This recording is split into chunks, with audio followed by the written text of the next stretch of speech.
position. You know what I mean? Mm-hmm. Like we need a guy. If we're gonna pick anybody up, we want to get another like front guy. Although it'd be nice to just let A-Rod be a bowling ball up the middle. I feel like Mikey does that too, though. Should we give him a couple seconds? Make him sweat a little bit here? What? No. All right. Make him sweat. Yeah, 165. It's going up. Okay. Make him sweat. 165.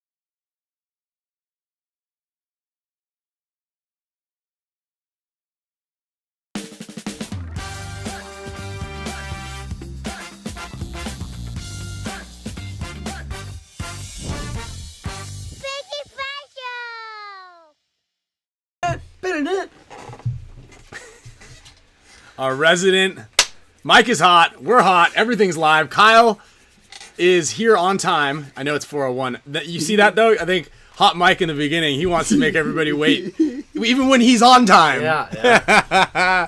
All right, dude. Let's go. This is gonna be shaping up to be one of the biggest shows that we've got. I'm excited. Damien came down just cause, why not? He has everything else to do. Yeah, right. I had a bet with Ryan too for dinner that this is gonna be our highest live viewer show of all time. Possibly. We're gonna need another 200 people to do that. I think one of the first Hormesis drops was a big one. Damien over here shaping up. Looks like he got a roster bump. You know what I mean? Yeah, right. Yeah, less competition. So everybody's got to drive that new car, baby. So everybody is bumping right now. We're super stoked to have everybody. Welcome. Shout out to Justin Rabikoff. Big shout out from Virginia. Yeah, J-Rab's watching. We love you out here. Let's get some margarita rabs now that you guys are rich. Come on out and have a little vacay. So lots of great stuff that we're gonna be talking about here. Most importantly, right? We want to thank everybody. If you guys are new to the show, this happens every Tuesday, except for last Tuesday. Pretty much every Tuesday, 4 p.m. we go live. It's the #1 rated live paintball show on YouTube. It's broken all records across the live YouTube 4 p.m. Tuesday demo. So we want to thank everybody who watches for all of your support, everybody who's tuning in later. We got Mr. H in the house. Love to see everybody in the chats. So if you guys have anything going on, if you guys have any questions specifically, we're going to be airing out a lot of dirty laundry. I think that this might be, and Kyle actually said it, you're going to hear him talk more than you've ever heard him talk, than I've ever heard him talk. We got a lot. We got a lot. For you guys all to digest. And we all want the juicy news. Right? Ryan doesn't even know about. I've kept it just because I don't want him to deter me from saying it. No. I don't give a shit what you say. I'm excited for this. You don't need to tell me you could have had it all. I told him you're not shutting the computer down. No, someone else told me I might have to shut the computer down too, but I'm not doing that. I don't care. There we go. Oops, nope. Let's here get eggs on the call right now. So I think you have to push. Yeah, there we go. Yeah. So we're gonna start by getting Alex Fragi on the horn. He's on vacation right now in Disneyland. So he's calling straight from Mickey's house. I want to. Hey guys. Okay, hold on. Let me get you on the screen here. That doesn't look like Mickey Mouse's house. No, it does, dude. See how drab it is. He's got it in there? portrait mode. He's in Mickey jail right now. All right, there's Alex on the screen up here above. Everybody say hi to Mr. Hormesis himself. Is that what you got? Are you wearing 2 button shirts? Yeah, is that a fashion trend? I think it might be. I don't know. Don't. I'll just keep these buttons over. Turn this up all the way. So anyway, real quick, Marcelo and I just got back from Miami, your hometown. Yeah. Right? We just Cool did baby. Cool ball, baby. We just did a super sweet clinic out there at Family Paintball Center. After this, we're going to we got practice this weekend. If you are fast and good, you'd like to run the snake or the Doritos, we got 2 open spots. Come out to ASG this weekend. And then we got the combine February 4th and 5th. I'm going to be in Aruba. Yeah. What are you doing over I just there? booked an Aruba clinic. Jamaica. April. Wanna take ya? Yeah, I want Yo, to take take it. it. Topping. To Aruba to April 9th and 8th and 9th. Then I'm going to Blast Camp with Blake Yarber May 6th and 7th. Then I'll be teaching a clinic at Archie's wedding May 27th and 28th. Then it was a joke. July 1st and 2nd, I'll be. I figured. You seemed confused. I could hear the. I was for a second. I could hear the confusion, the wheels turning up there. We're good. Back out at Annandale Paintball 8th and 9th of July, and then North Carolina with Kyle, Black Ops, the Spick and Span And show. then maybe that AG clinic. one. And then maybe AG Paintball. Yeah. It was funny. Someone was in there and was like, "Well, is it still gonna be the Spick and Span show?" And I'm like, "Yeah." That's why we don't name the show Two Guys from Dynasty, because who knows where the hell you're gonna be. The Two Guys from Dynasty show. Yeah. Anyway, yeah. So. Back though, Ryan, make sure you got your paperwork in order.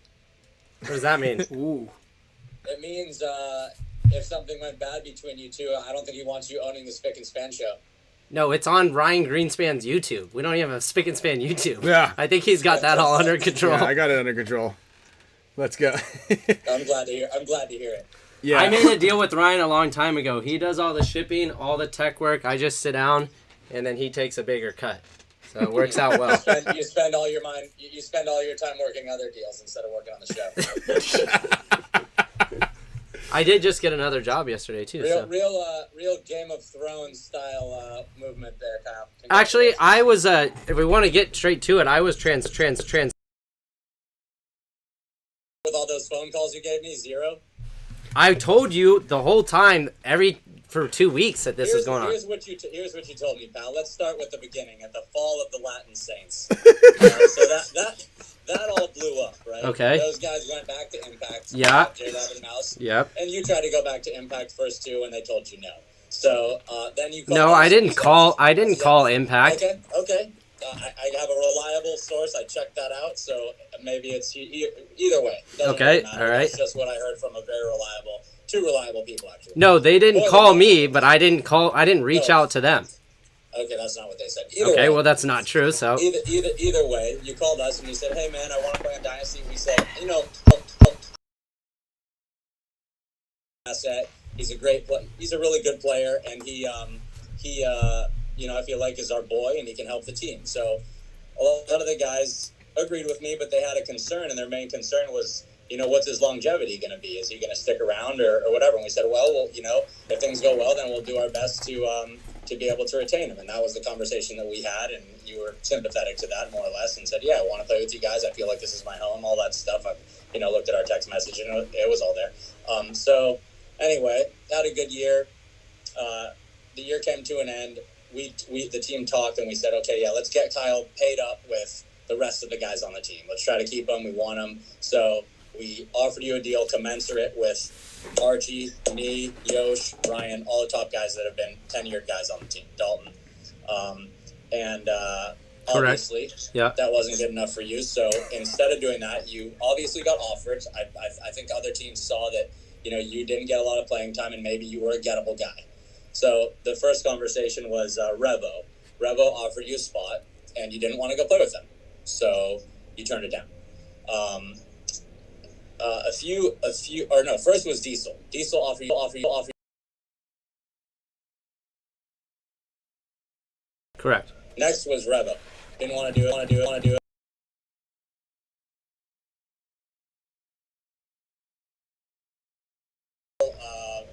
Kyle hit me up and said, gave Tom was, The audio's trying cutting. called us and said, hey man, Revo's trying to pick me up with in this package deal with Kyle. So I said, well, I'm not super into that. So, we worked something to where Dalton ended up turning that deal down. Hold on, I think the audio's messed up. No, we're good. Audio's kicking. There was a thing. No, It's back. okay. Maybe back up a little bit to the start of So Dalton. the mic. I just moved the mic a little closer to the pad so we can get better audio, and so there's some spikes going on. But Let's take it back to when. So Dalton called you. yeah, Dalton called me and said, hey, I got this really good offer from Revo. Kyle gave Tom my number, and it's, it looks like it's going to be some type of deal that, where we both leave. So both leave being you and Dalton. So immediately I'm like, oh God, it's one thing for one guy to leave. I get that, he's got an offer, he's working a deal, but to try to pull other guys off the team, I think is a little bit, I don't know how to put it. Disingenuous, maybe. I don't know, but either way. Okay, so what did Tom say? What did Tom say though to you and Ryan about that situation? Tom didn't say anything. I didn't get my information from Tom. Because Tom told Ryan that I didn't have anything to do with the Dalton situation. Oh well, that's not what somebody also intimately involved in the situation told me. Okay. So either way, that was the story there. That went away, regardless. Okay. Kicked the can down the road a little bit,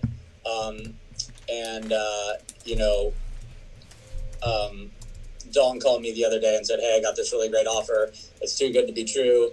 I don't even think you should counter because I feel bad taking that kind of money from you guys. So I said, well, obviously, team wants to fight for you, but that's more or less you quitting the team. So I accepted that. Unfortunately, I learned that not only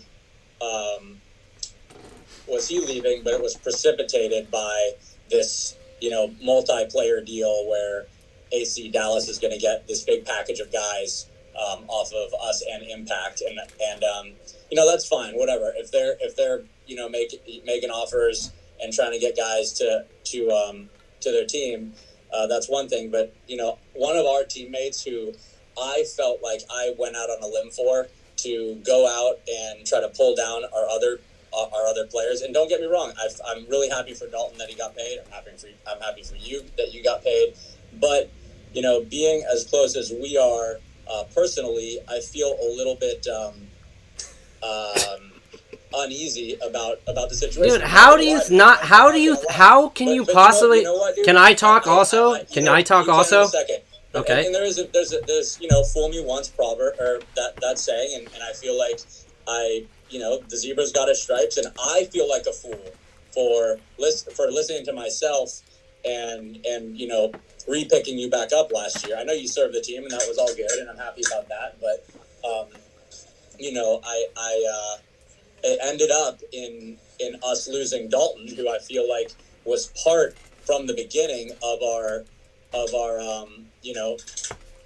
the beginning of this run here that we're on. And you jumped on midway through and you contributed, and I appreciate that. But man,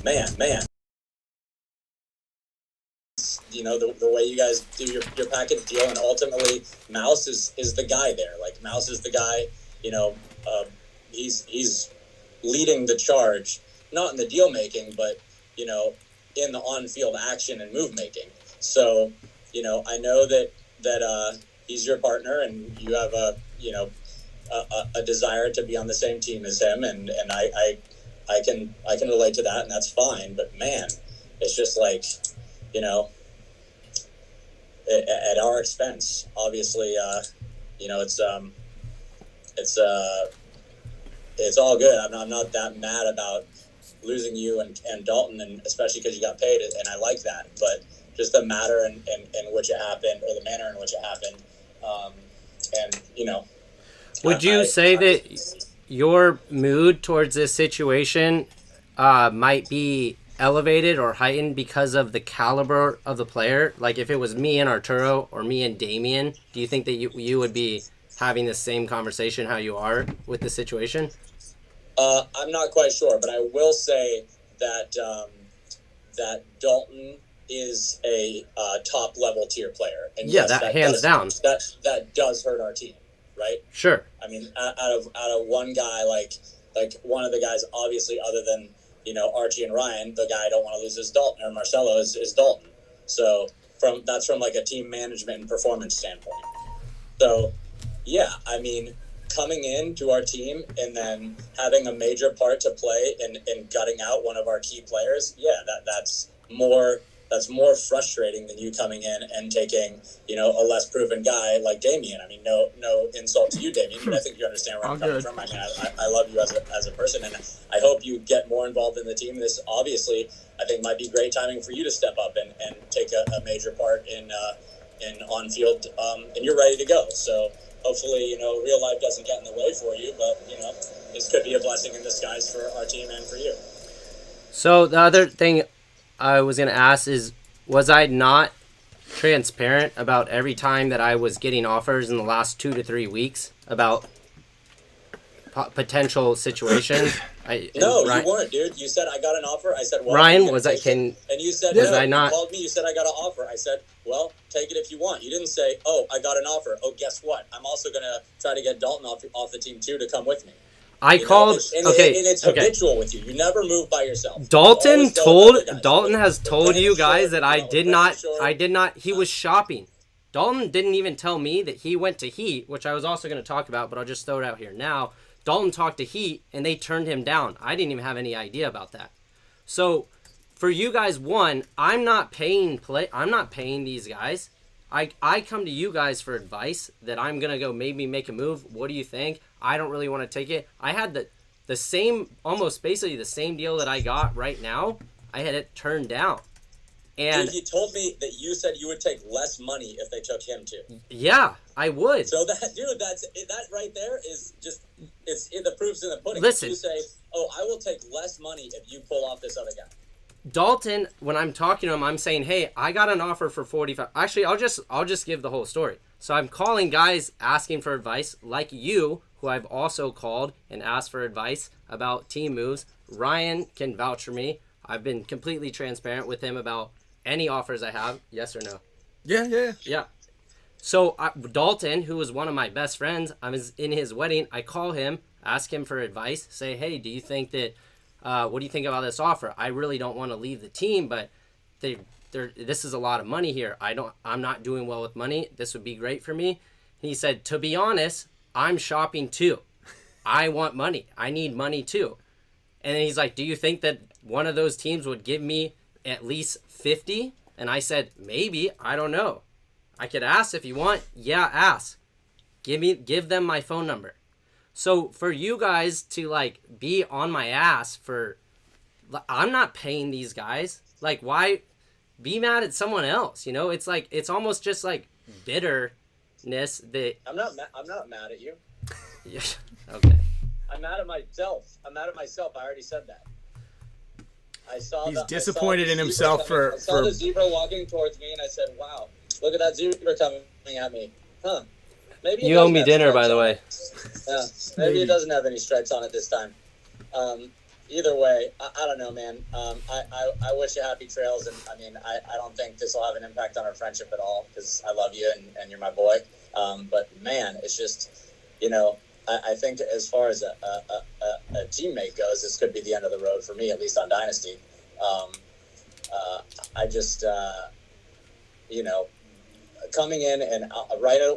I mean, I get it. You're going to get offers, and the fact that the team did everything we could to put you up to that equal level, and that was, that's what we could do. And if you needed more, hey man, come to me as a friend and say, hey man, I need more money. I'm hurting personally. Did you? Right? Can I ask something? Did you guys not have a call the other day about downsizing the roster, and that if I got close to $40,000 or $50,000, then that kind of works for both parties because you guys wanted to downsize the roster. Well, you can't use that. You can't. How can I not use that? You justify it because he's justifying him leaving by saying, well, you guys needed a smaller roster anyway, so that's fine. Under no circumstances were we going to part ways with you. We were going to give you more. Yeah. No, I understand that. And I understand what Kyle's saying, but yeah, no, that's not how it works, really. It's like you don't say, well, you guys were kind of talking about lowering the roster anyway, so I kind of did you guys a solid. I guess in a way, by taking one of our top 5 guys. I didn't take I didn't take your player. I don't know why you say that. Why you keep reiterating? Yeah, that. Actually, Impact took our player. You had a part to play in him leaving. I'm convinced. Because I had a conversation about my own what I want, and I'm talking to a friend. Because you went to bat for him with AC Diesel, and you said, "Hey, get him, and I will put." I wasn't gonna go down. I wasn't gonna go down in money until. You already turned down the deal by yourself because you told me these guys offered me a big bunch of money, but I'm turning it down because I don't want to play them. And then you thought to yourself, okay, how can I make this work for me? I got to get my other guys to come with me. I got to get Dalton. I got to get Mouse. I got to get J-Rap. So will we have been having this? And the Dalton part blew up in everybody's face because Bart got frustrated with Mouse and J-Rap. And then he paid Dalton way more to go over there. That's why, he made the deal with AC Diesel and then went back on it. Would you have these feelings towards me if Sarge wouldn't have turned down Dalton and Dalton would have went to Heat? And none of this would have happened? I don't know what would have happened. I mean, maybe. No, I'm telling you, hypothetically, Dalton went to Heat. Sarge didn't turn him down, and Dalton goes to Heat. Well, of course he wouldn't be upset with you. I don't know. No, I wouldn't be as upset. Okay, well, he was talking to me about the AC thing before that. But that's not what happened. What happened was you played a major part in removing Dalton from our roster and getting him on another. I think we should call Dalton and put him on here. No, I got a video from Dalton. Dalton sent in a phone a friend video. Yeah. Okay. Yeah. Oh, are you adding this? Yeah, he's not gonna pick up. He's watching this going, don't call me. Well, let's. His hands are all sweaty right now. He's like, don't call me. Don't He's get bring me into this. right now, watching us with a pina colada. Yeah, Dalton and Jackie are on vacation right now. He's in St. Bart's with St. Bart. Yeah. Okay, well, That was actually, and just so everybody else knows, that was actually one of the funnier turn of events that happened in this whole thing. Like, you should explain that, because someone in there did write, I think Dalton's the bad guy in this whole situation, which kind of that's Dalton's like next. this. I mean, There's no bad guy. There's no bad guy in this situation. It's just. Well, you make it take. I mean, it very well sounds like you're trying to make me the bad guy. No, I'm just pointing out you are who you are, and that is, you like to move around teams, but you don't do it by yourself and stand on your own 2 feet. You're just riding Mouse's coattails to glory. I was gonna go by myself. No, you weren't. Yes, I was. Yes, I was. You turned it down twice by yourself, and then you said, "Oh, how is this gonna make it more easier for me to do?" And that's with my boys. I thought we were your boys, but I guess that's not the case.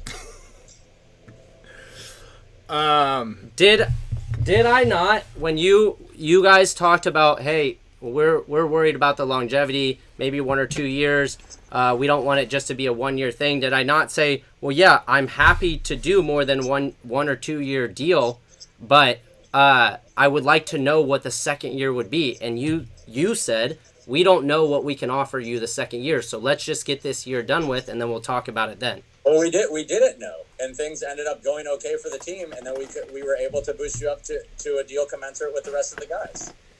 Which I know. But I know you're not like what you said is that you were worried about my longevity with the team.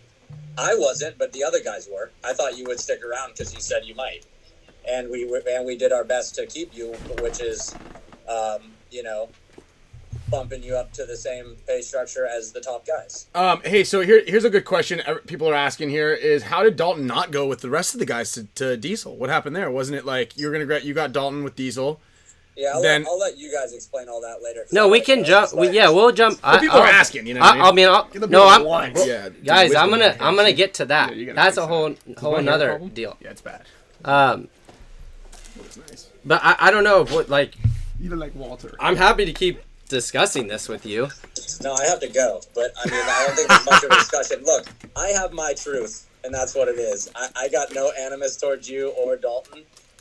It's just I feel a little bit disappointed. Just number one, because of where the team is right now. Like, we're on a nice run. We built this, right? Like, we had years of struggles, and then we figured out a way to get a new group of guys together and build them. And, obviously Dalton was a big part of that. And you were a part of it towards the end too.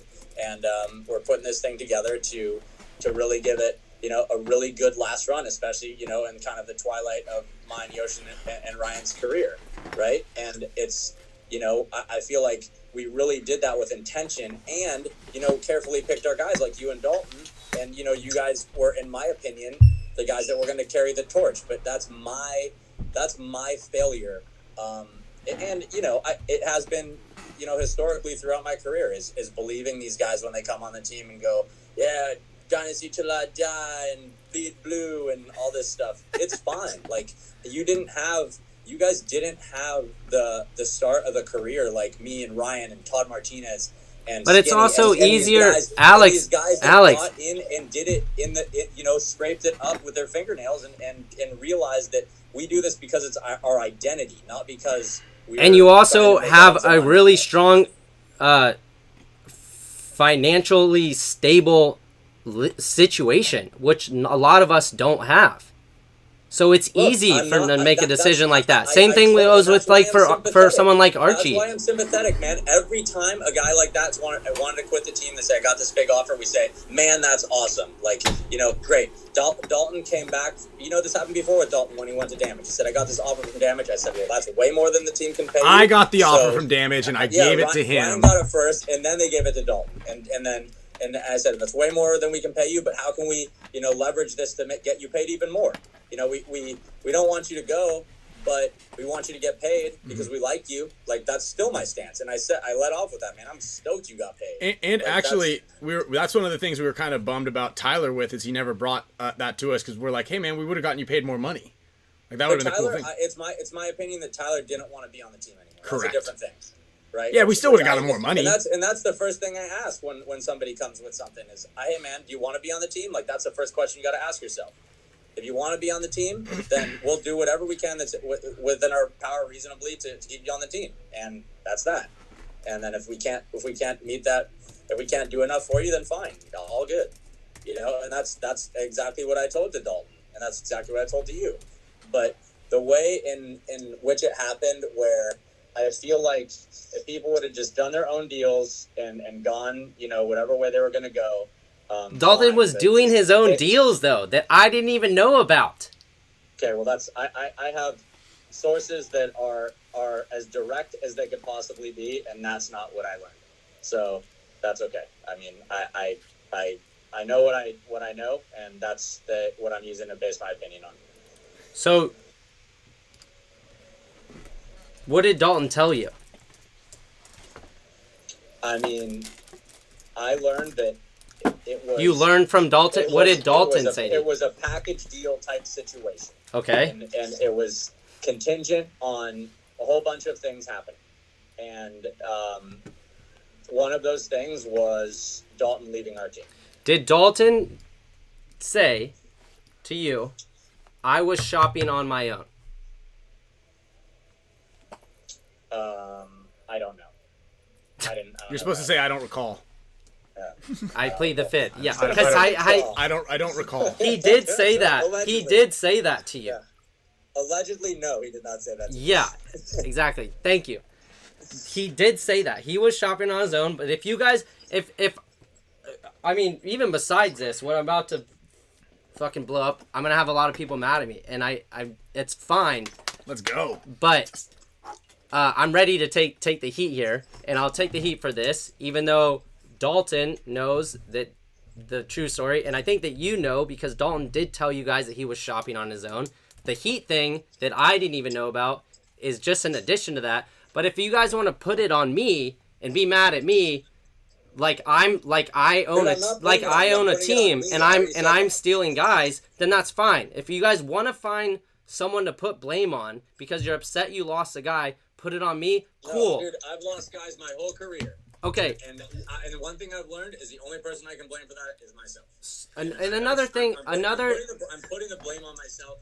I'm just noting that I feel like it's important as a lesson for anybody out there to be honest about the situation you're in when you're getting into it. So I feel like, because of...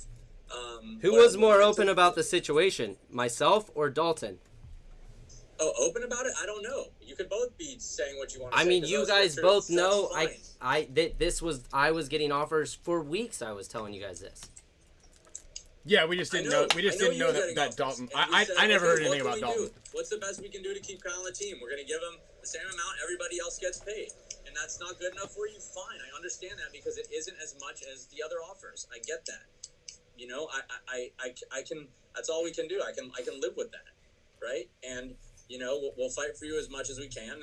And then that's that. Right. Dude, Dizon's in here. Hey, Dizon, you want to play for us? But it didn't go. We'll buy you a ticket. You come out this weekend. Okay. And then another. The funny part is, okay, AC Dallas offered you, and you said no. I don't want to go there. I don't want to get my ass kicked with those guys. And then Revo offered you. You said I don't want to go. I don't want to go travel across the country, and I don't want those guys to lean on me as like the leader of their team. Okay. Now, after all that happened, you know the money was already there for you. Then things changed, and what changed was you were going to get other guys to come with you, so you could have your cake and eat it too. And I get that. That's fine. I mean, when you want to be on a good team, right? You want to be on a good team and get paid, even better. So, I mean, that's the situation that evolved. Whether you were stirring the brew or somebody else was, but that's what ended up happening. Yeah, if I'm going to a team, a lower team, yeah, I would like. It would be nice to have to not lose, a cast of other good players if that's possible. So, is that? I mean, I don't know if that seems crazy. I get a call from the Raiders, and I say, yeah, this happens in professional sports all the time, or especially in basketball, where you got guys that are buddies and want to be on the same team together, and they take the pay hits to get their boys and all that stuff. It's not unusual. It's just, I mean. Sure. Say I got an offer for $1 million from Level Up, and I say, yeah, well, I'm not going without Ryan. Ryan, you want to come? I'll give you, you'll get $500,000. You know, it's not that. Dude, let's go. In that type of situation. I don't like. I don't know. I'm a little sorry, bit. Yosh, we're out of here. Huh? I said, sorry, Yosh, we're out of here. We're on a level. Right? That's the situation. So two things here. One, I'm just like a little bit bothered because I feel like you're trying to put down my character and who I am and as a teammate when I took essentially $3,000 for the whole year, for basically the whole year to come to the team. After getting paid. Either way. After getting paid 5 figures from the Latin Saints. Okay, can you just let me hold your breath and just let me finish? And I showed up to every practice when guys weren't showing up to practice, when guys weren't playing because they didn't want to, because they got yelled at, might just not play. I showed up on every single practice, Friday, Saturday, every odd fucking day, did my job, worked my fucking ass off, and then didn't get to play points and still showed up with a smile and came to every meeting and said, this is how we should win. This is what we need to do to win. There's no debate there. Yeah, there's no debate there. But what I'm saying is that like how you're going about this, you're kind of like almost putting like salt on my character as who I am. And I didn't, besides me, like, yeah, I got a better deal that I was transparent with both of you guys for weeks about that I was thinking about this. And so for like, I don't know, like, I just feel like you guys are bitter about Dalton and you're putting it all on me. I've been through this situation dozens of times, and I have never really been that upset by a guy taking a better deal. Now, a guy taking a better deal and trying to, gut out our team of other guys, I feel like that's problematic, right? Especially when I went to bat for you to pick you up in the first place or re-pick you up. But I mean, there's no doubt you're a great teammate. I mean, it just blows my mind that you're like that. I tried to gut it out. I'm not the one paying these guys. If a guy is shopping and I'm talking about my own deal, he's already shopping, and then he says, "Hey, can you get me money there?" What the fuck am I supposed to say? No, I gotta be quiet. Like, it doesn't make sense. How come that team was always the team that was negotiating with you? Why wouldn't you be like, oh yeah, call this guy, call that guy, shop for yourself? The first time it was a package deal with you and Dalton to Revo. That fell through. The second time it was a package deal with you and Dalton to AC Dallas, after you had turned down the same deal for yourself 2 times. So I just, My deal was going to be that, okay. And all these things are contingent on one another. Even with you, Mouse, and J-Rab just recently, right? It was a situation where, I'll go if you go, I'll go if you go, I'll go if you. It's fine. I get it. That's the nature of the thing. I'm not pointing out that that's either bad or good. I'm just pointing out that that's what happened, and that's what you guys all orchestrated together. That's fine. I'm just as you put it in your post, in the spirit of airing everything out. I just think that's the way it went down, and I'm not saying it's either good or bad. I just think that's factually how I see it. And maybe it's great greener pastures for you, and you get to go down there to AC Dallas and wear those super cool looking jerseys and it's AC Diesel and rip it. AC Diesel, it's all good, dude. You guys are going to be a really good team. It's just like the Saints. I mean, you plugged in and you went to the finals first term. I mean, you're going to instantly make those guys. It's a new team. It's basically the impact of 2020. I don't know. The years are all mushed up in my brain. But yeah, I mean, stoked for you guys. And if you would have had Dalton, you would have even been that much better. I still want to point out the switcheroo, which I thought was fantastic. What? The Dalton switcheroo. So basically, look, I get it. Let's not get too much into that yet because boys. All right. Bobby. You got to say something bad and then get Quinn on. Quinn, we need to get Quinn in there. No, Quinn said he waits. Okay, is he ready? He said Quinn was waiting. Dude, about. Oh, J-Rab just called me? That was good. Oh yeah, let's get J-Rab on here too. That deserves that. Yeah, we haven't hit an air horn yet. We'll get J-Rab. Was that Mozart? J-Rab and then, there. All right, thank you. I'm getting some backup here. J-Rab in there was like, yeah, that makes sense. Hell yeah. What up, dude? Margarita Rab, dude. I called when Alex was yelling at Kyle and pretty much telling him he was a piece of shit. I felt like I had to jump in a little bit there and maybe save him. Yeah, I'm sorry. I keep it on Do Not Disturb during the shows, so I mean, I think when Camille's not texting me, asking me what I'm doing or where I am. I was like, hey, it's Tuesday, we're doing the show, or Tuesday 4 p.m. baby. I mean, I think I had some valid points there. I don't know. I just felt like I was getting a little attacked there. Well, of course you're gonna get attacked. Yeah, but it's like it is all your fault. Yeah, dude. Yeah. Dude, these guys, him and Mouse almost didn't even get there. They got hosed out of their one deal because the rug got pulled. Listen, we're gonna get to all that. I know. All right, there's some so more. What, Rab? What do you got? Well, are we gonna get to it? We're gonna get to it. I thought you were gonna come in here and say something about that situation. How's Vince trying to come in here and put a plug in here after about the Dalton thing and the Revo thing? Yeah, just about that conversation that was. Dude, how does it feel? Hi, hey. Stop! You're trying to let him talk.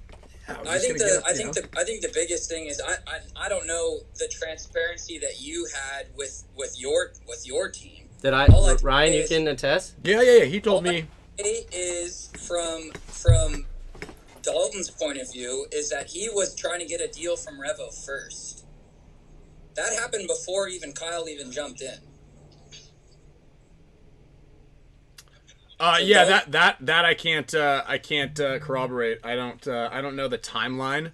I do know that Revo offered him because I'm very close with Tom 4. So we've been talking to Tom quite a bit, or I have lately about because he's trying to rebuild and get guys. He's like, what do you think about this guy? What do you think about that guy? I'd rather not go after one of your guys unless it's okay. So he actually asked me about Kyle, and I've always been very, very clear that, like, look, dude, if you're going to get money, and that's kind of how it always goes, right? If you're going to get a big paycheck, like, take the paycheck. And I actually even told Kyle, like, hey, look, if you're going to get $45,000, or if you're going to say, give me 45 grand, and someone's going to say, all right, here, I'll do that. Like, that's, double, almost triple, probably triple what we were going to give you. So, like, look, I'm not going to get mad at anybody. I think the one kind of, like, unclear and little, like, and it's Dalton too, right? Like, are you upset at Dalton? I'm not upset at Dalton at all. Right, because it's hard. It's almost impossible to get upset at Dalton. But I wouldn't be upset at anyone Right. that did that. And honestly, there's nothing that can surprise me anymore in this game. There's nothing that can that anymore. I would be really stupid and really dumb to be upset about anything that happened in the off season anymore. Mm-hmm. Yeah, and I mean it's just one thing, like, and I see why Alex is a little bummed. Also, I know you're looking at me from this little. No, he's looking at me. It's a good view. It's fine. Yeah, it's a good view.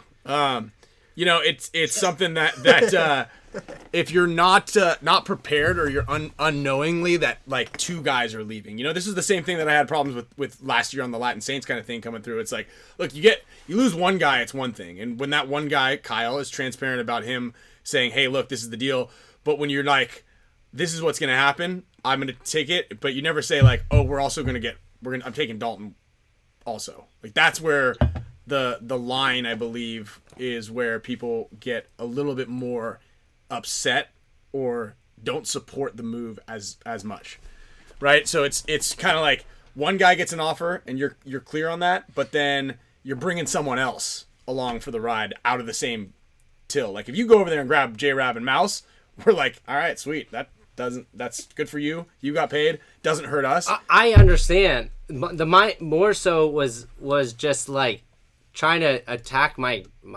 character. Like, I was, and I just said too, like, what if it was Damien or like Arturo that was going with me? And he's like, well, yeah, I probably wouldn't be as mad. Then like that kind of invalidates what the whole thing that you're trying to say here is. No, not you, Alex. Outside perspective from just watching the show with my brother and a couple of friends on Discord, I think the biggest thing is it felt more from our point of view, it felt like Alex was more upset about Dalton. Yeah. And he was upset because he thought you corroborated the entire thing. So that's what it felt like from you guys just talking and having that conversation. That's what it came off as. So I don't know. It did feel like he attacked you a little bit. But I think he's more upset. I mean, losing a guy like Dalton, in my opinion, he's literally the best Dorito player in the game, and it's not even close. There's no one even close to him. So I think anyone would be a little bit upset on any team if they lost that player. Sure. I agree. Wait, we got a bootleg stream on Discord? What's Discord? You know what Discord is? I have no clue. What is it? Isn't it like, it's like PB Nation, right? It's what It's like a chat. PTG uses with the. But is it so you can watch in there? Yeah, what up? Yeah, you can live stream it. Huh. All right. Quinn wants to come in here. I can leave you on, Rab, or did you want to go, or do you want to? You can bring me back when you get to the juicy stuff. Okay, I'll bring it. Yeah. Yeah, I'm gonna call you back too. I mean, we're gonna get into the juicy stuff right now with Quinn too. It's about to Quinn? get good. Yeah. All right, just call me back. All right, bye.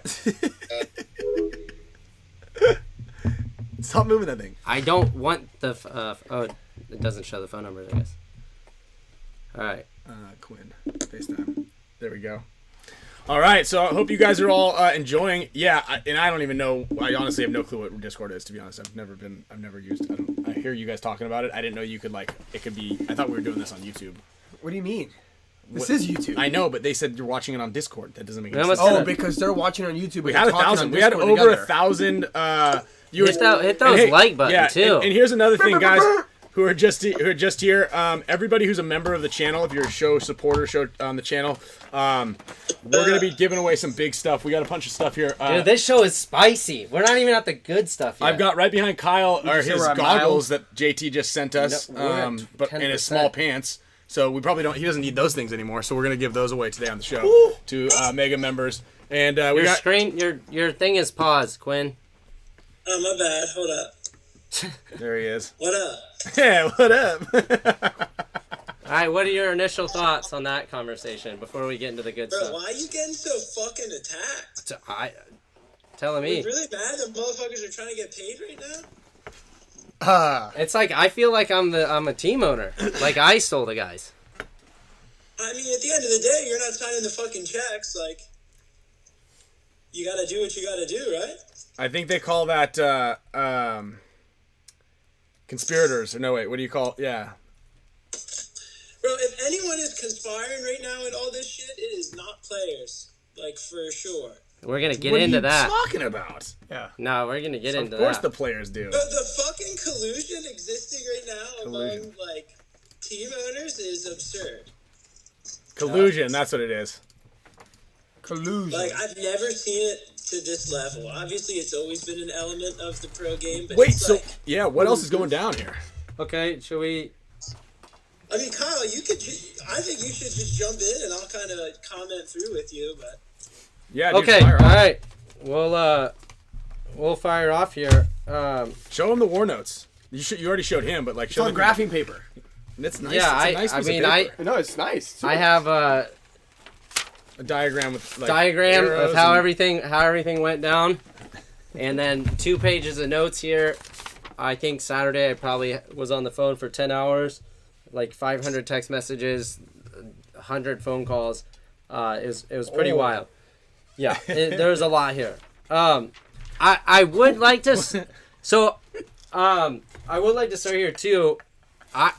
There's stuff that goes on, I think, with the owners, the main big dog owners, the money owners, in the league that is like constantly quiet. And I got to thank Mark Johnson on this too from AC Diesel, because I asked him, I said, hey, I really want to like let all this out and be known. But obviously, I represent your organization now. I'm a player for your organization and I don't want to like overstep or put in a bad light. And obviously I will handle this respectably, but like, I think some of this should be known. And Mark said, let it rip. So we're going to let it rip, baby. Because Mark's also a new big money owner, Yes, right? Like yes. he has the loot and he's kind of. And Mark, if you're watching this, after he's spending doing a all podcast this, right now all this with loot, BTG. Okay. Oh. Okay. Well, whoever's close to Mark, will you someone tell him to buy a new pair of snowboarding pants? You just spent you're close to $500,000 at this point in the season, and you're wearing pants from when you were 23. Let's upgrade the fit. He's a good snowboarder too, by the way. I had a great time with him. Okay. So, Say before we jump in that there is currently a live play-by-play going on the PTG Discord of the show. perfect. What? All right. Of this show? Yeah. Sick.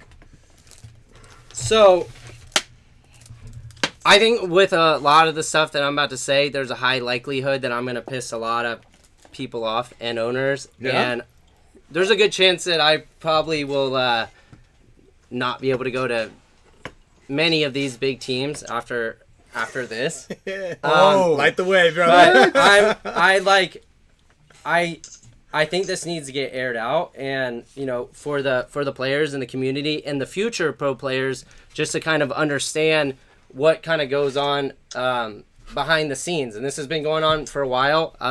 I talked to Quinn about this a little bit earlier today, and Quinn does touch on stuff like this sometimes, but it's harder, coming from someone that's doing like journalism versus someone that's in the mix. And I don't think it's really been like voiced a lot because guys are still on these big teams and they don't want to like affect that. And I thought about this for like 3 or 4 days, and I was like, man, maybe I should like just sugarcoat this and not say it. And I was like, maybe by the time the show starts, I'm just not going to want to say anything. But I didn't really feel that. And so I decided to air it out. So I guess, let's start. I guess we'll start from when all these moves started happening, which was like pretty much Saturday morning. So going back, I had a long talk with Mark Johnson, and he was like, yeah, I talked to J-Rab, and he seemed unsure about coming to the team because there wasn't a big cast of good players there. Same reason I felt like that as well. So I told Mark, I was like, did you tell J-Rab that I was interested too? And he said, no, I didn't. And I was like, why not? And he said, because just, to protect you guys and not I didn't want to, like, I didn't want to start any rumors and ruffle any feathers, so I just kept it secret. And I was like, well, let me call Rap. In the meantime with that, just like the situation with Dalton, I was talking to Mouse, my best friend, business partner. I talk about him with like all these situations. I'm like, what do you think? Should I take this move? And Mouse is like, man, that's a good amount of money. He's like, you think that I could get a good deal? He's like, I'd love to go play with you.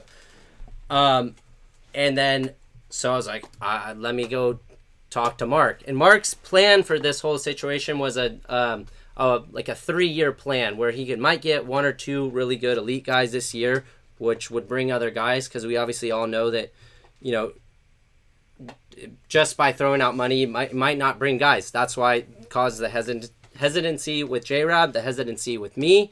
But as stuff started coming together, then we kind of all got on board here.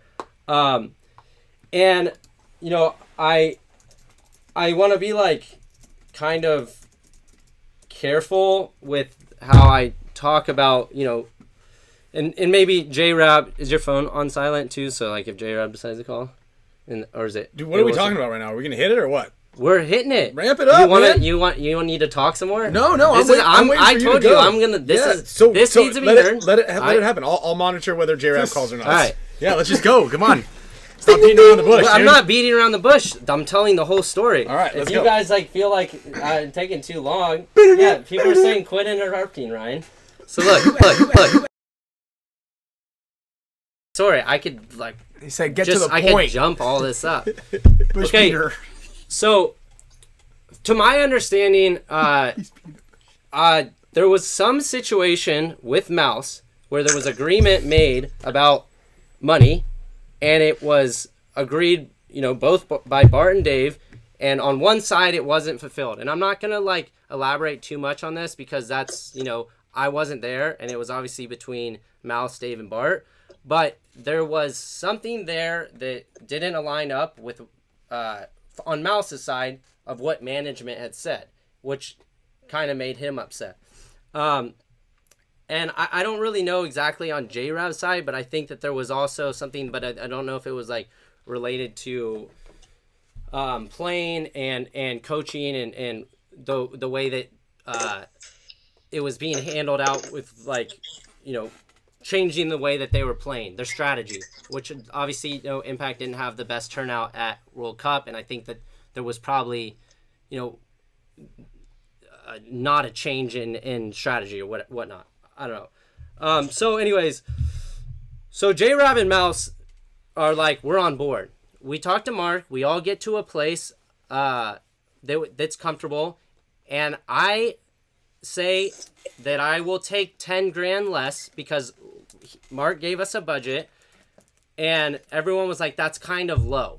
And so I said, look, I'll go a little bit lower. I'll take 10 grand less than I was going to get with as just like, and Dalton still was on the fence here. And then Mouse came in, and then it was kind of at the same time. J-Rab jumped in too, and he's like, I'm down. But Dalton, those two guys were fully committed like right away, within a couple hours. But they hadn't said anything yet to their team, to Impact. J-Rab and myself, I mean, I was committed once J-Rab and Mouse said they're in. J-Rab was completely transparent in all this, and he said, I'm not coming to the team unless Dalton fully commits. I'm not even going to quit Impact till Dalton fully commits. So Dalton comes back to you guys and says, I'm going to AC Diesel, and I'm sorry, that's what it is. To at which point, I think that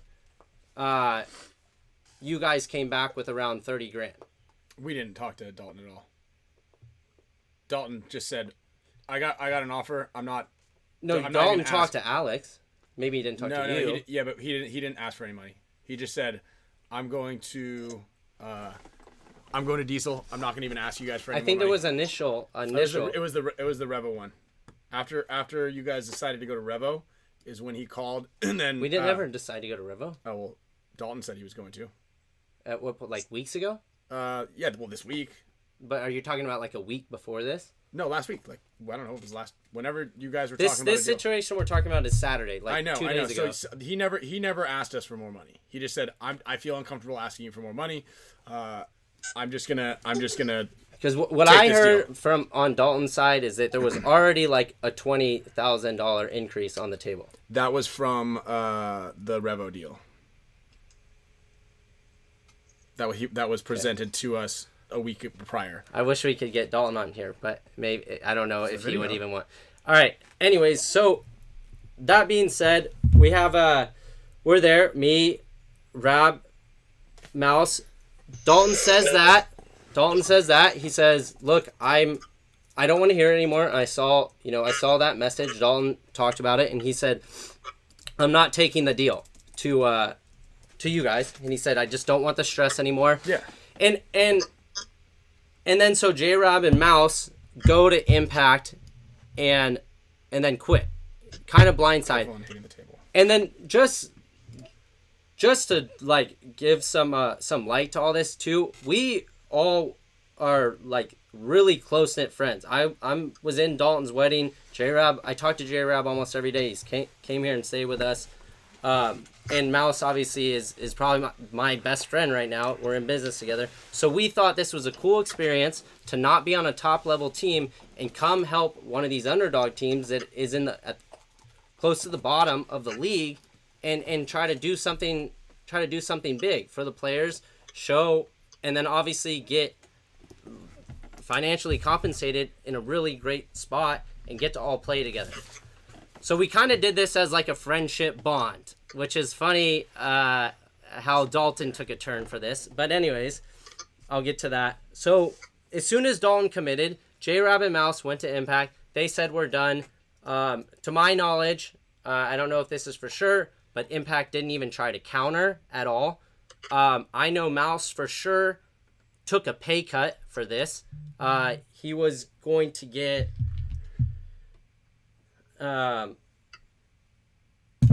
let me get I want to get J-Rab back on here, also including.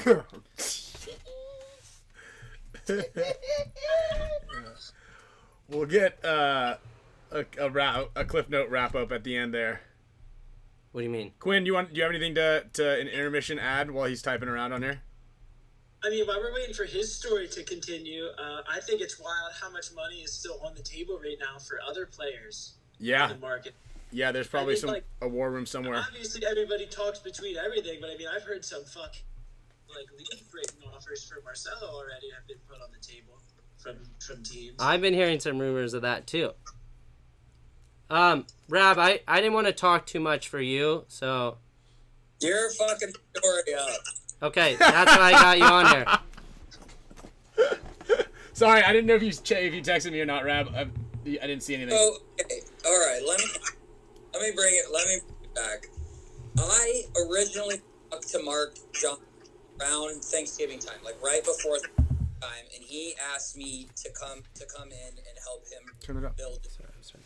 He originally only wanted one or two guys, and I said, squad that we have, me and Matt just won't be enough. But first off, package deal, we don't want to play without each other at this point. I'm hearing background noise on one of your guys' thing. I think it's Rab.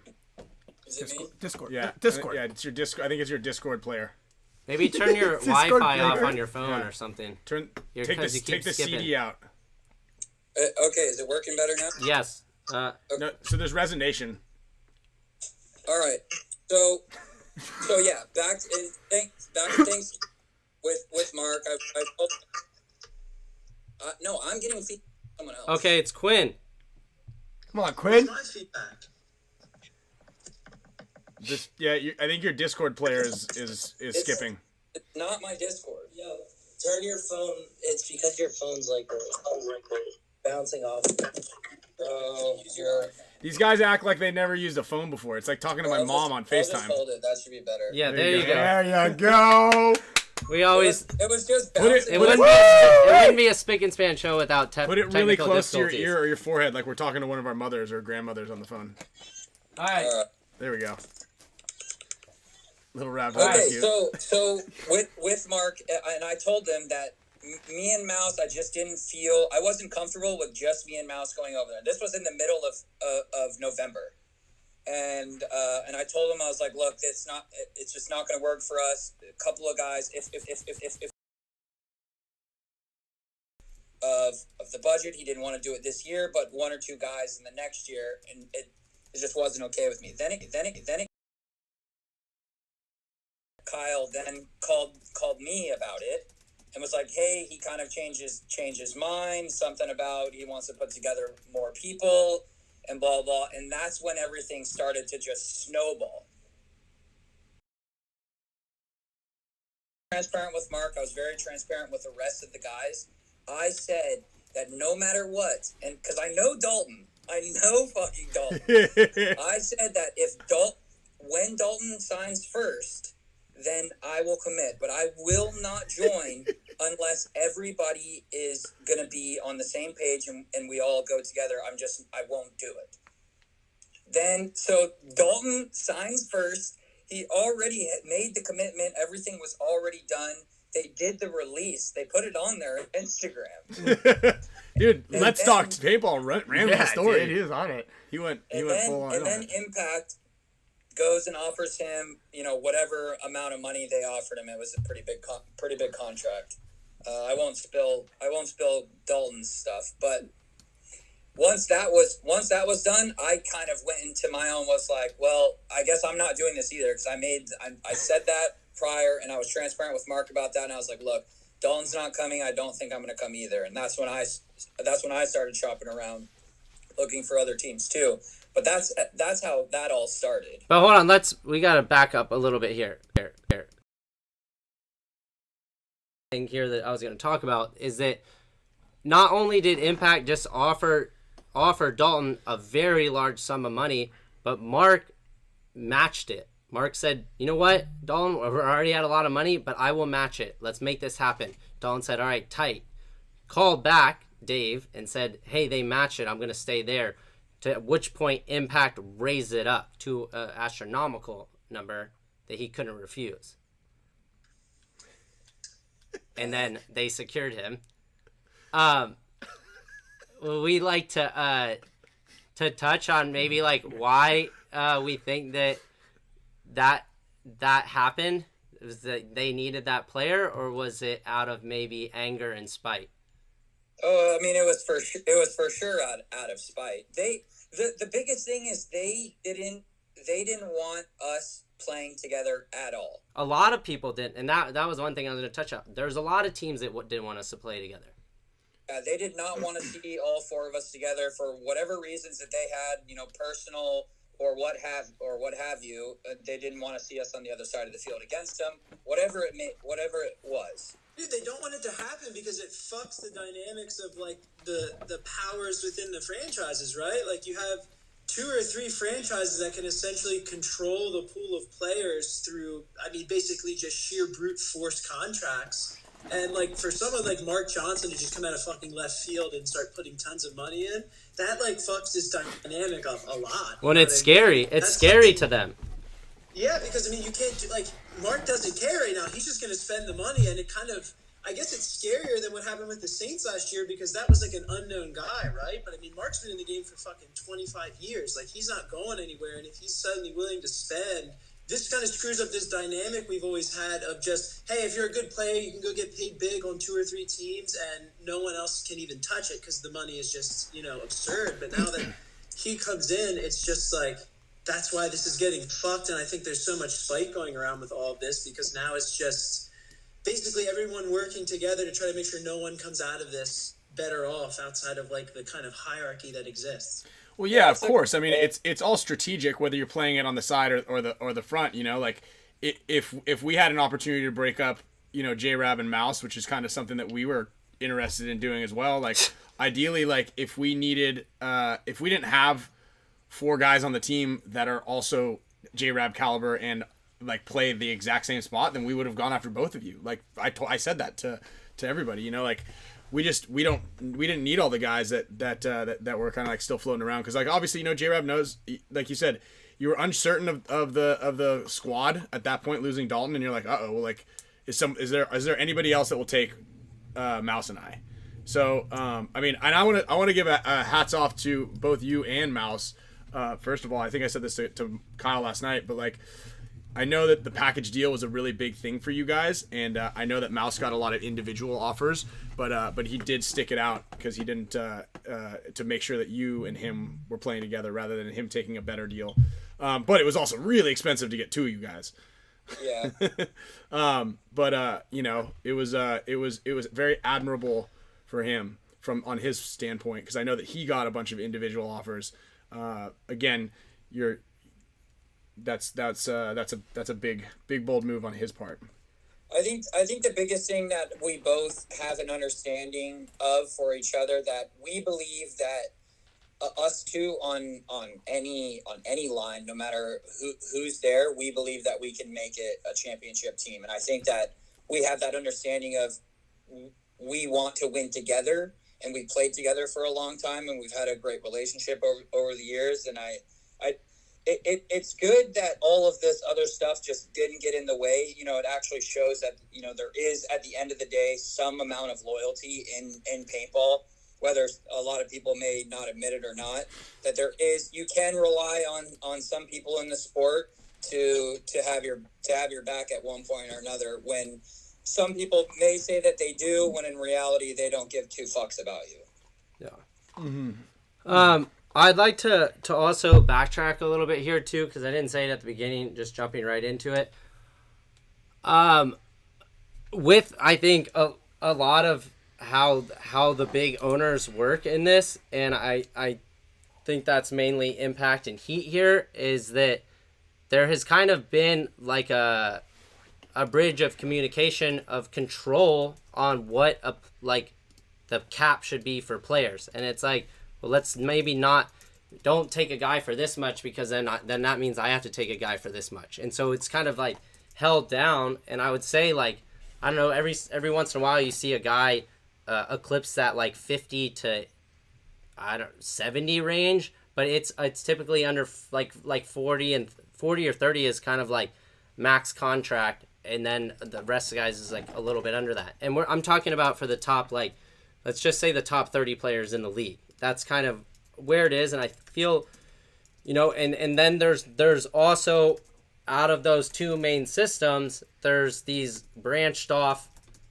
sections, like Tampa Bay Damage is one. I know there's a direct line of communication with, you know, Damage and Impact. I don't know about the Heat situation, but I know there's a line of communication there, where there's like, if a player is starting to make a move, there's discussions about, okay, well, what would you give him? What am I going to give him? And it's not even solely based on if you want that player. It's like about a bigger thing, and that's like keeping players' contracts in an area so it doesn't get out of hand.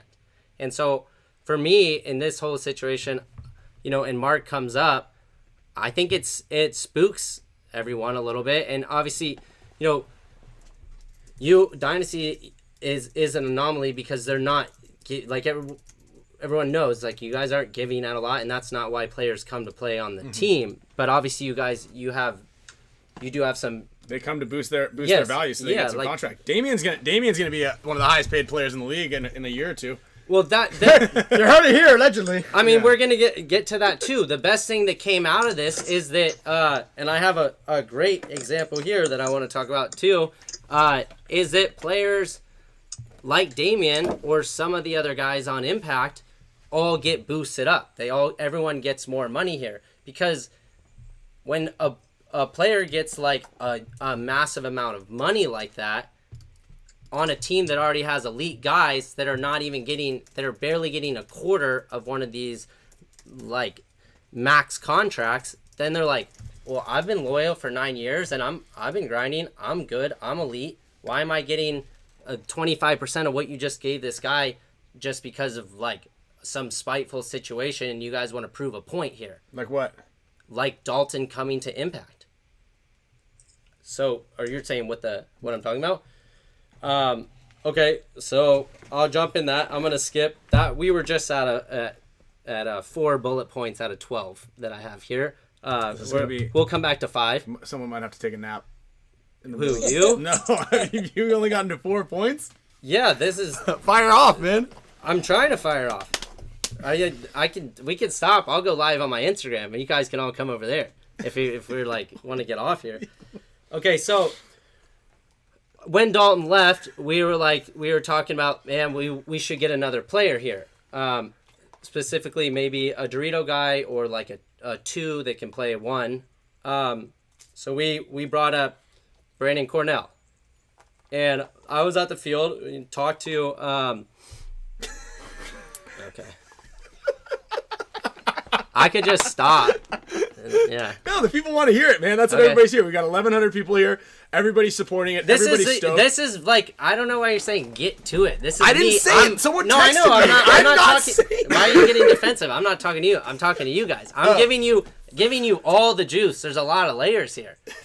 So, all right, look, we talked to Brandon at the field, and we're like, hey, Brandon, would you be maybe interested coming to the team? And he's like, don't do this to me. I don't want to leave. I don't want to leave the team.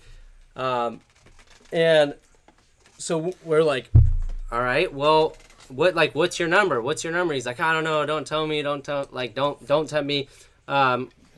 And so Brandon, we basically kind of threw a number at Brandon, and this was without even before confirming it to Mark. We threw a number at Brandon. Brandon said, like, all right, let me call you guys back in a couple days or a couple hours. Brandon calls Impact, and then Impact right away gives him a raise, which he's been, I mean, I can't speak exactly for Brandon, but I think he's been how long has Brandon been on the team, Rob? 8, 9 years? No, I don't think it's been that long, but it's been over 6 years. And it was, I know I'm not gonna also air out like Brandon what he was getting, but like it wasn't that much, and I think Brandon was able to get a very nice increase of pay. So I don't know, like there's a lot of people here that are coming out on top of this, and I guess like for me, and Dalton also brought this up too, is that because like you said, you guys didn't make a counteroffer, but that's not what I heard from Dalton. But it's I just feel like if you're trying to keep your team together, like why does it take you like threatening to go away to like all of a sudden this massive amount of number comes up to like keep your guy? Like why not keep like giving your guys raises? And I'm not speaking for that, and you guys did that for me. And thank you, but I'm saying for like a lot of these other teams with a lot of money, like I don't understand why, you don't. I mean, I do. It's because they don't have to unless they need to. Yeah. That's like giving all your money away. It's like do anything. No one's going to throw out their pocket unless it's absolutely necessary. Yeah. And the whole thing with Dalton, they did that to. Yes, Dalton is an amazing player, but I don't think they valued Dalton at that number. I think they valued not only Dalton on their team, but also Dalton not playing with us. So it's not a matter of, why aren't these teams, paying the players that, that they deserve. It's more of why would they ever unless they absolutely need to? The same thing with Brandon. Brandon never asked for a raise. He never asked for anything. So why would they give him more unless he steps up? So it wasn't until we offered him a contract that he was like, "Holy shit, I'm making pennies, and they're gonna give us that," and that they immediately matched it because Brandon does deserve that. But that's the thing; it's not until someone comes along and says, "Hey, we'll give you this," right.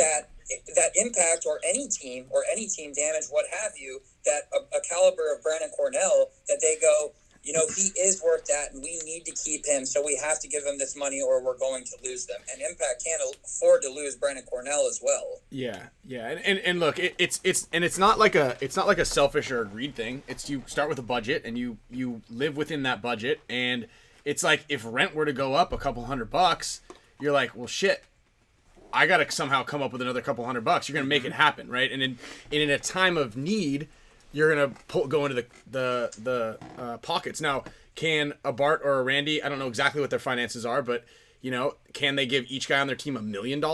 Maybe. Can they give them all $500,000? Probably. But why would, you know, they don't need to, because it's kind of with the going market rate, right? You don't just kind of like, you go with that. We obviously can't. We maxed out as much as we could. Alex went into his own pocket. That was going to be money from him personally to help Dalton out. So it's different when you have like, yeah, sure, you can pay more. It's like having an employee, or, you know, I'm sure everybody here who's watching could afford to give us $1 right now, donating it, but you don't have to. Sure. You know, the people who donate and the people who join do it to support, and they do it because they can. And that's kind of how the whole economy works in general. So that's, you know, just a... I will say that with, you know, obviously with inflation and everything, the middle ground of players that get paid, you know, whatever it's 10 grand, 15 grand, 20 grand and under, or maybe 25, whatever it is. I do feel like that cap should go up a little bit for that middle ground, because there is very few players that are over 50K, and then everyone else is hovering around 25, 30, right? So, and it's not like, you know, these teams they can't afford it. Again, like Ryan said, it's a market rate thing, and they're not going to dig into their pockets unless they absolutely have to.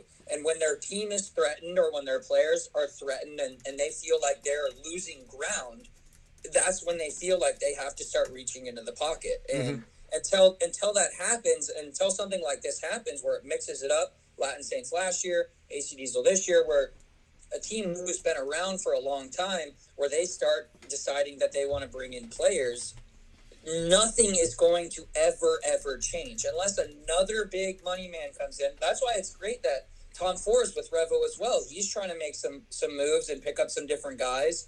That if another team were able to do it, it would really break up the whole, I guess, salary cap, where people are like, we're not going to do it unless we absolutely have to.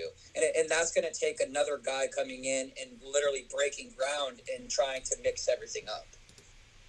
Yeah, but I think, how do you even get those guys to come in? Like, the way it's structured, where you have to win a spot essentially to get in, like, how the fuck do you expect just like a random dude with money that wants to get involved with like a sports franchise? Like, how the hell does he even get entry into this league? You know what I mean? Like, obviously someone like Tom Ford, it works fine because he knows this game. He still has tons of connections that are deep rooted in the sport. But say I don't play the sport. I just want to walk in with, you know, $5 million and just start spending money on players. Like, I don't really have a way to get in the league. I'm not going to go try to build some team in semi-pro and spend 5 years trying to win a spot. And the problem is a lot of these people that own teams do not have the financial structure to really run a team how it should be run, like a guy like Bart or Randy does. But like, this is all they have, so they will, you know, they would never sell their team. Like, they'll take their spot and ride it to death, like we've seen happen 20 times now. So it's like, yeah, hit up Dynasty. We got you $5 million. I don't know why these teams are so against. Like, where if someone, because there's been times where like someone has come in with money and then we've heard rumors like, hey, this guy wants to get in, and no one will commit to that guy. You know, obviously paintball is very small and we're a small community, and if you don't really know him, then you don't really trust him, right? It's just kind of, it's always been that thing, but which is so far off the rest of the world. If someone comes in with money and says, hey, I want to be a part of your team, I want to help bring your team and be a part of this franchise, why would any team turn that down? It seems so silly. Like, I don't feel like you'd ever have to come in from a semi-pro and then win a spot into the league. Why wouldn't you go into a well-established organization? I mean, not even say Dynasty, but some other team. Let's call it Ironman, right? They're not doing so well right now, but they've been around for a long time. They have the name. They have the market name where someone knows Ironman for as long as you remember they've been in the league, right? So why wouldn't someone come in and try to take a team over like that and then build around that? Mm-hmm. That would be the more ideal situation. So I do want to talk about one thing also here too. While this all was going on before Dalton got the full deal confirmed, did you, Ryan, work a side deal for him to go to Revo for 65 grand? No. No? For Dalton? Yeah, call Tom and tell Tom. No way. I would never. No, Tom actually, I was actually a little mad at Tom. I never talked to Tom about Dalton at all. Because I heard from Dalton straight that you told him that Tom will give him 65 and he should go there instead of going to AC Diesel. Oh, after this whole thing? No, before he... No. Once he said he was gone, then yeah. Once Dalton said he was going to you could have just said yeah at the beginning. No, but because I didn't make a deal with Dalton prior to while he was on our team. Dalton, I know. I'm saying during all this. And he was going with you to AC Diesel for X amount of dollars. And so I was like, all right, well, what's a great way to break good teams up is to get my guy a better deal. Dalton got a better deal out of it. Yeah, Dalton's already left. I respect the hustle. I'm just saying it's just I want to put more light on everybody trying to break us up. All these team owners trying to break up what we're doing. Nobody wants to see us happy. I want to see you guys happy. I said that. I like it that you got money, right? You can be happy and making money. Dalton's not on that team, but yes, Dalton left our team and was going with you guys, and you had told me about the Revo deal. So yeah, after Dalton was gone, then yeah, of course I texted Tom and said get Dalton for 65 because I knew how much Dalton was getting from Diesel. Yeah. All right. And I never talked to him. He never talked to me. Something like that though is more based in like protectionism of your team's, I guess, stance within the league, or is it more just trying to help Dalton get paid? Both, right? It's easy, right? You gotta keep, if everybody else is gonna get strong, you spread that wealth as lightly as possible so it's not concentrated in one area. It would be in none of their best interests, Dynasty, Damage, Heat, and Impact, that all of us on the same team. They did everything that they could, Ryan included, to make sure that we were not on the same team. And that's perfectly acceptable. Mm-hmm. Why wouldn't they do that in their position? Why would they don't want to see that team on the other side being able to compete against them? Not only does it weaken their point of view, weaken their team, but it strengthens the rest of the league against them. Mm-hmm. It would be silly for them to not try to break us up. Yeah. And it's like, and again, and it wasn't like you should take less and go to these guys. And it was never like, don't play with them because they suck or this or that. It was, hey, I can get you more money on one other team. And we've always been very clear about that. That's why, again, when I'll bring up that Tyler thing, when Tyler left and didn't tell us what and why, that was one of the biggest things. It was like, hey, we could have gotten you more money, straight up. When Damage offered me $60,000 and a bunch of guns like 10 years ago, Joey Blute said, hey, Ryan, just so you know, if you don't take this offer, we're going to take another guy on your team. And I said, all right, I'll let you know. And then I immediately called Dalton and said, hey, Dalton, Damage is going to offer you a bunch of money. They offered me 60 grand. Don't take any less than 60. And sure enough, I said no. Joey called Dalton, offered him 40. Dalton said no, I want more. And he got more money. That's the whole thing. Like, this is what we do for everybody.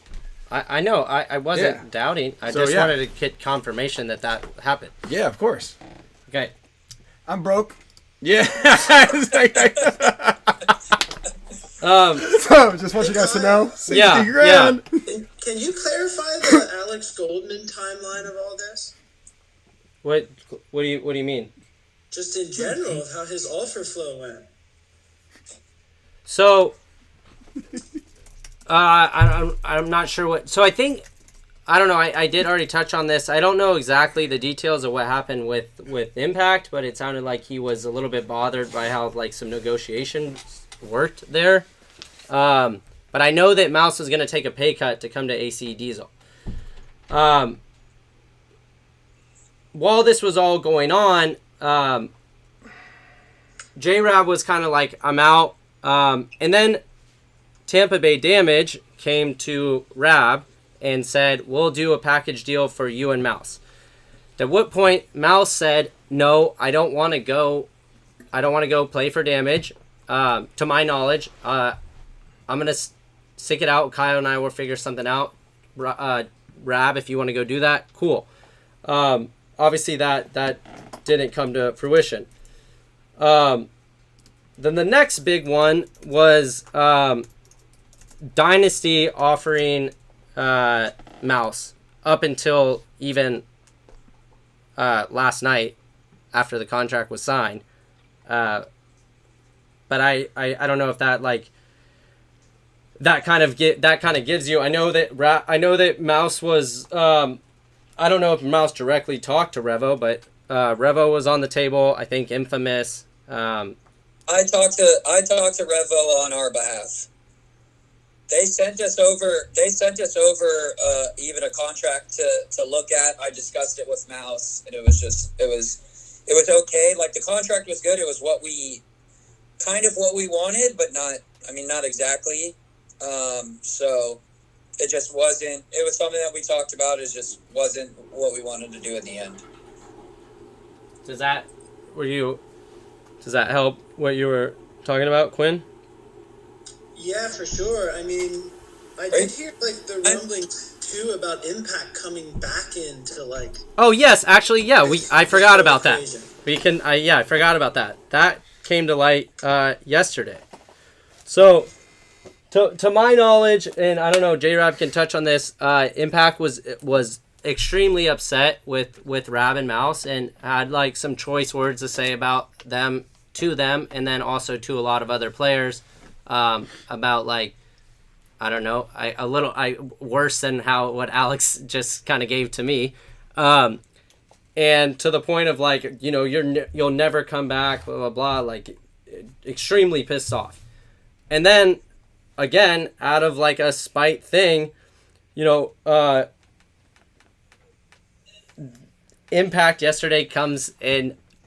I think Dave. Wait, no, hold on. I gotta interrupt you. Let me tell the story. All right. I was waiting for you to tell this anyways. Your side. Yeah. So this all started. Okay. Well, I guess it started when Mouse didn't feel like his contract with Impact was being agreed to. They promised him whatever they promised him, and then I guess they went back on their word. I can't speak on both of their behalves, just from what Mouse and I talk about. So then talks with other teams, and then the whole AC Diesel thing. But this all started when we talked to Brandon, and Dave called me furious, he was really fucking pissed off at me, and he was talking about this is war and blah blah blah. Oh, damn. And you're trying to steal my players. And I told Dave the same thing that I told Brandon. I was like, look, Brandon, you deserve to get paid more. This is what we value you at. And if Impact doesn't want to play, then you should come play with us. And I told him the same thing. And Dave was taking everything extremely personally and being very upset about it, to the point where he said, well, fuck you. How about I'll do everything, and I'll offer Mouse $100K to split you and Mouse up and make sure that you guys never play together ever again. So that's pretty much how that happened. And that happened a couple days ago or yesterday. So they're just spite dealing, which is fine. I'm not upset about it. Dave's being Dave, and if he wants to, do everything to try to hurt me for whatever reason, then that's fine. But they did offer him that, and Mouse turned it down. I think Mouse, after the whole thing with Dave anyways, and just how he's acted towards myself and to Alex, I think it's put a bad taste in his mouth, put a bad taste in my mouth on Dave. I always thought that me and Dave were super close. Mouse thought the same thing. And he kind of showed his true colors to us at the end of the day, after the whole conversations that, I went back and forth with him on, that he went back and forth with Mouse on. And he always said that, we're like his brothers, and he'll do everything to stick up for us and do everything that he can to make sure that, we get what we want. And then for him to go and then call me and say that, fuck you, I'll make sure that you guys never play on the same team ever again. That's kind of fucked up, right? So, like I said, he showed his true colors through all of this, and it's made me also realize like what everybody else has said about him in the league. That it just kind of, I've seen it now for myself, and it makes me feel bad. I actually texted Rainey Rainey Stanzak, and I apologized to him for how he was treated on the team, because looking back on it, the way that Dave treated him and the way that I treated him on the team was really, really poorly done. And I felt like after that whole thing, I felt like after I thought about it, I had to apologize to Rainey, because Dave kind of manipulated me into not hating him, but, disagreeing with everything that he said and maybe disliking him a little. So there was a lot of, I saw his true colors through the whole thing. And it's pretty sad, because me and him have a long history together. I'm sure you guys are going to be fine. People are just a little upset when they get stung. So, sometimes you got to get stung by a bee to get a little honey. So after this, before you jump in, okay, Kyle, all right. So going off what Justin said, like that, the final offer to Mouse, like in the 11th hour, is just so weird. And that was Because, yesterday, like, but it I'm wasn't. saying, We don't know the full offer. No, I'm saying, but like it just seems weird, because if the whole timing around all this information is, hey, this was done out of spite, signing Dalton, getting rid of these guys, whatever, like why is that offer made, at the last second? Because of the conversation that me and Dave had on the phone, saying that he'll make sure that that me and Mouse never play together. And that offer came about too yesterday afternoon, right when Rab, Mouse, and myself signed the contract, and we were waiting to release it. And Dave had to happen to call me, and he's like, "Where are you guys going?" And I'm like, "Yeah, right. I'm not telling you where we're going. You're like you've been pulled so many moves. You checkmated us with the Dalton thing. Like, I'm not giving you any more juice." And then so we hung up, and then at that point, I think, he had called. He tried to call Mouse a few times. Mouse didn't pick up, so he had another player contact Mouse and said that there was an offer on the table. Bear's trying to get on here. I don't know if we want to add him, but let's keep the things on Sorry, Bear. track here. We'll get him on the show one of these days. I Okay. don't know what he'll buy the whole league right now. So, and I also was under the impression that I don't know. When I heard that there was all this money going around, I was like, why don't you pay the guys that have been on Impact for years? Like, give them an increase. Like, the team's good. And to my understanding, the players on the team were told that Dalton got a lot less than he actually did. Yeah, even the conversation that I had with Dave, and I told him the number that Dalton obviously told us, and he's like, "No, not even close." And I'm like, "Dave, I've played this game with you for a long time. Or look, I know the facts about it. You don't have to, So I mean, he's gonna say what he's gonna say to protect himself and protect Impact. He's done this for a long time. He's a master at it. He knows what he's doing, and at the end of the day, it's all business, right? It's all business, and I hope that none of it is personal, because we're here to play a professional sport, and again, it should be done all business, and there should never be any attacks or anything like that. Me and Ryan talked about a players' union like a long time ago, and I feel like this is one of the first years that I actually wish that we had something like that to protect the players a little bit more, because really it is based on all control. It's controlled by the top 4 teams or whatever it is, and we've discussed what those 4 teams are. It's all about control. The players have zero power, and all the management does. There's nothing that a player can do. There is no bidding war, because they immediately all call each other and say, "I'm not giving him over this, so don't even worry about it." Like, that's at the end of the day, that's what they do, and it is they're just doing smart business, right? But there's nothing to protect the players. There's nothing in place to help them achieve more success. So there's a lot of things that could be done to rewrite paintball and help it do better. But the end of the day, it's all about control, and they have all of it. There's nothing that the players can do. Well, I mean, maybe not entirely, right? If you're sometimes when you are, let's call it like, well, I'm an owner, I'm upper management, and we didn't have control, right? Yeah. I guess we don't have the money though that everybody else kind of has, or some of the guys have, right? If we have I'm telling you right now, if we had tons of loot, we used to make almost $1 million a year. We had AJ Johnson on payroll. Tyler Mashad was on payroll. We had 20 guys on payroll. Everybody was getting paid. You know what I mean? Was that Like, the years? what's that? Was that the IBM years? Yeah, Intel. Yeah, Intel. It was when we were with Shockers. You know what I mean? Like, when we got loot, we're paying it. We're paying people. So let's. I mean, Crazy. Everybody wants Bear on here. $1 million. Is Bear watching this? He has to. Yeah, we can. I think we get Bear in here. I just want to. So speaking of control, we're gonna lose control when Bear gets on here. No. Yeah, I mean. I'm on it. No, that's. I'm out of here, guys. All right. Hey, thanks, Rab. Rab, I don't know if you want to wait. I was gonna drop one thing that you know about that I said. I wasn't gonna drop this because it's like pretty wild, but I talked to the player and he said air it out. Yeah, but I think I've said enough for one day. Okay. All right. Later.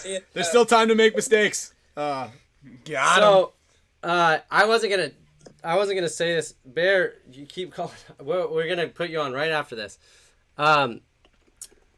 So, I was informed that Silos on Damage. Oh, this is it. And I'm like surprised that he wants me to air this out, but he said rip it, so I'm gonna rip it. Was guaranteed $30K for this year, and they went back on the deal at the start of the year and said you're only gonna get 15. There is a little bit of unknown, and this is just from Silos. I haven't got from anyone else, so there could be like something we don't know in this. Allegedly. But Silos needed a little bit. I think Silos needed a little bit of money, so he got front-loaded $10K at the beginning of the year, is what he said. At the beginning of this year, and so they said, well, if we're going to do that, then it's going back to 15 instead of 30. That's I'm in. Seems a little bummer. Yeah. Yeah, damage. They had to pay Rainey.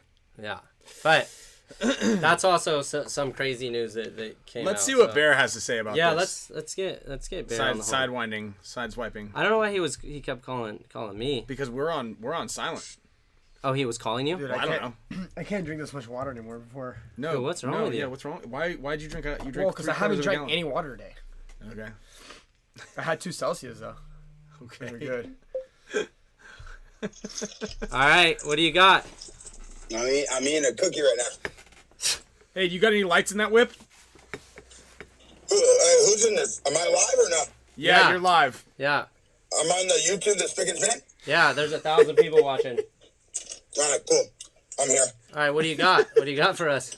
It's the cookies are from this French bakery by my house. Hey, so what's up? Are we doing any more? Hey, who's the dude with the mustache? This is Quinn from Iconic Paintball. All right. And who's the guy sitting between you guys? Damien. Squeezy, baby. What team's he playing? Dynasty. Yeah. I honestly didn't know. I don't know. Dude, what do you mean? What? Texas. Yeah, I don't know. I thought you were on AC Dallas or something. No, that's the guy Kyle. next to me. That's Kyle. Yeah. Yeah, I don't know. The guy in the middle looks like he followed all over to Thailand and came back with a little behind-the-scenes scenery, but it's all right. We'll do what we do. So, Bear, how we doing, man? Hey, spring water. Look at the guy in the middle drinking water and trying to be all athletic on camera. Just stop, dude. Get off the screen. All right, where's J-Rab? I see he's in this group chat as well. No, he heard you were coming on, and so he just wanted to give you a little bit more shine. No, me and J-Rab talked all night, actually. I have some dirt that no one knows about. Let it rip. That's this one. I have a lot to say on this matter. Let's I don't even go. know where we're at. Let's go. Hey, first of all, what's Iconic Paintball doing on this thing? Why does he have a black toolbox in his photo? Bro, it's a 3D printer. Yeah. Oh God. There we go. Just All right, let me turn on the light. I'm ready to let it loose. let it rip. Hey, Bear, have you ever met Quinn? Quinn, do you know Bear? No. I've never met him. No. Oh yeah, Bear's great. Yeah. He can be a little abrasive. Do you not know how to turn the lights on in your new car? I don't know. Listen, let's get back to the business. So, Marcelo Margot, super. Am I loud? Because I'm on the headphones. I can't really hear myself. Yeah, there you go. Yeah, you're good, dude. I got you. All right, cool. Hey, dude with the long neck, chill out, okay? Over there, you up top, not you, Dr. Seuss down there. You up top, chill out. Who's up top? Yeah, I'm talking to the guy sitting between Spick and Greenspan. He keeps shaking his head and nodding. Just relax, Floor. We sending you to Aftermath, dude. Go put you in the Spanish league with Arturo, dude. Relax, dude. Damn, dude, what'd you have before Just this? let it rip. Just let it happen. Yeah. Just chill out over there, dude. We get it. You know Archie. Just relax. All right, listen. I don't have a stand for my camera, so it is what it is. Marcelo Margot, he's upset. I'm going to start from the top. I don't even have notes. I'm going off the dome here. First and foremost, I want to say huge shout out to Ryan Greenspan, keeping Dynasty together and as a whole over the course of the last 3,000 years as the Dynasty has reigned supreme. Even Ryan Greenspan being 73 years old, having 3 kids, I literally cannot tell you how many times people have said the Dynasty was going to fall apart. And this guy does not get enough credit for literally never abandoning ship when he could get paid more than all you idiots that you run around and get paid. Ryan Greenspan can get whatever price tag he wants. And the guy stays true. He stays loyal. He's not a little scumbag like Spick jumping around for a check. So first of all, I want to start with that. Ryan, you deserve more respect, and you're going to get it from me this year. And if someone has something to say to you, I have no problem doing a night in juvie to let them know what we really feel about that. Thanks, Bear. I'm glad I have you in my corner. That goes for you two in the middle, wearing no shirt with just a sleeveless hoodie. Like, just get out of the frame. You're just pissing me off. Do you want us to switch? Sheesh. Nah, this guy just stares at me when I talk. It's so Boy, weird. 'cause all you see is me. You're all lean with good cheekbone structure. It's like making me all upset. All right, listen. Second of all, Quinn's getting all red. Yeah, Quinn, relax down there. I'm gonna go pee, dude. Dude, Quinn's all red. You're fucking hilarious. Yeah, Quinn, you're getting all red like I don't like you. I like you. I like everybody. I'm misunderstood because I grew up in this sport and I laid my life on the line to help transition and push this thing to where it's never been, with celebrities and athletes and bringing more exposure to the sport of paintball that not even ESPN could provide. And you know the things I get? John Dresser sitting in a cave somewhere in Arkansas talking loud on PV Nation, that idiot. And put that on my tombstone. So second of all, I'm with you. I said it fucking 20 times. John Dresser's trash and he knows it. That guy lives behind a keyboard. He's too scared to say anything to my face in public. I'm on my Mike Hinman right now. John Dresser, you got something to say, you come say it to my face. But don't act like a little pussy. And Hey, back it up. This isn't the John Dresser episode. This is... Well, I'm sorry that you cabbie him because he gives you free cases of paint shipped to your house so you don't have to drive and pick it up. All right, listen. Let's go on to part 2. Marcelo Margot. Hey, by the way, I want to make a public service announcement. There is no greater CEO and business operator besides my dad than Billy Saransky. That man has brought paintball to the forefront and kept the most innovative companies alive and profitable and crushing better than anyone I've ever seen. So hats off to Billy Saransky and the Empire, GI, Tittman, Spiner, full experience boys. And no, I am not including Greg Pauly in that because that guy sucks too. All right, so listen, let's get back to business. That's Kyle's coach. Yeah, Kyle knows what's about to happen when I get there. Someone's getting cut. So, listen, SK, hello. Okay, so listen, what I want to do is I want to start from the top, and not the top of SK's red bandana he used to wear. Shout out to America, these guys don't run. I want to start from the top of what really matters. And what matters is Marcelo Margot seems to be a little upset that he was left off the negotiation table, and it seems that he is a little upset he was offered a pretty penny like the rest of his compadres. And I want to be the first one to say this. Marcelo Margot is a top 3 player. He is a top 3 player on the field. He is a top 100 player off the field. And that's the difference between a teammate and someone that, you know, gets a high price bounty on their head. Marcelo Margot seems to have this air about him that no matter what team he goes to, he's going to make a difference. And yes, that's true. Just like Antonio Brown, just like all these amazing superstars that can make an impact, but their off-field antics and the way that they're able to gel and bring a team together with energy is just as important as their attack and their dominance on the field. And that's something he is still yet to get. And that's why in my contact book, he said that Die Kids Pod Boy gets that in the finals. That's what he said like the guy. It's just because he never graduated out of that. I'm the best in the world. On the field, you're the best. All right, listen. Part two. AC Diesel will lose every event if they keep Greg Pauly as their coach, and here's the reason why. The dude has no clue how to keep a team together when they're losing. That's why Vicious, shout out to Vicious, could never really get over the hump when they had to play against good teams. Because Greg Pauly folds under pressure, and the only thing he cares about is slinging paint. Okay? So I want to make that real clear, real fast. I love Mark Johnson, but putting this much money into a team, you must be high. Okay? Putting $750, $800K into a team, you must be high. But what he's doing for paintball is amazing. I think Mark Johnson, one of the best team owners and one of the dopest dudes in the game. I would say he's up there with like Chuck Hench in terms of a guy who like doesn't mind playing or not playing, but operates a team and builds it. Shout out Ryan Greenspan. Okay. Hey Ryan, I would love to see you and I talking. If we could get this kid out the screen, I mean, this kid just keeps staring at me. I'm like, Dude, I'm not even fucking looking at you. Like he just keeps staring right in my eyes. And he's just pissing me off, dude. I'm looking over here. Get the fuck out of here. I want to talk about Mark Johnson and AC Dallas. I offered Mark Johnson $20K cash via check. I do everything legal. I don't run like Latin Saint. Shout out to Kyle Spick, J. Rabbit Mouth. But I want to shout out to Mark Johnson. I offered him $20K cash. He said no. He said I ain't doing it. Paintball Fit. They're so crabby. Patty, shout out to SpongeBob about me opening up Giant Party Sports in Texas, which I did for non-tournament paintball players to build the sport of paintball, to put millions of dollars into a facility to build the sport of paintball, to have kids play paintball for their birthdays. Paintball Fit, you got 3 arenas. You guys do fantastic. You build great players. You have a great system. But because you guys are so lost and so argumentative and so confrontational, you guys are such like poor losers. It's like, bro, we don't even care if you want to have all the tournament teams. We are building new players. That's why Giant Party Sports now has 20 to 30 rookie D3, D4, D5 teams, because we build new players. Okay, hey, real quick. Pump the brakes. No, this is important. I'm going to get it off my chest. Paintball Fit, stop being a bunch of babies. We're here to grow the sport of paintball. If you don't want people at Paintball Fit to play Giant Party Sports, putting out a disclaimer in your group chats. I got screenshots. In your Facebook group, I got screenshots. And telling all your players to tell all the kids, if you go there, you're not going to be able to come here and get coached. You soft.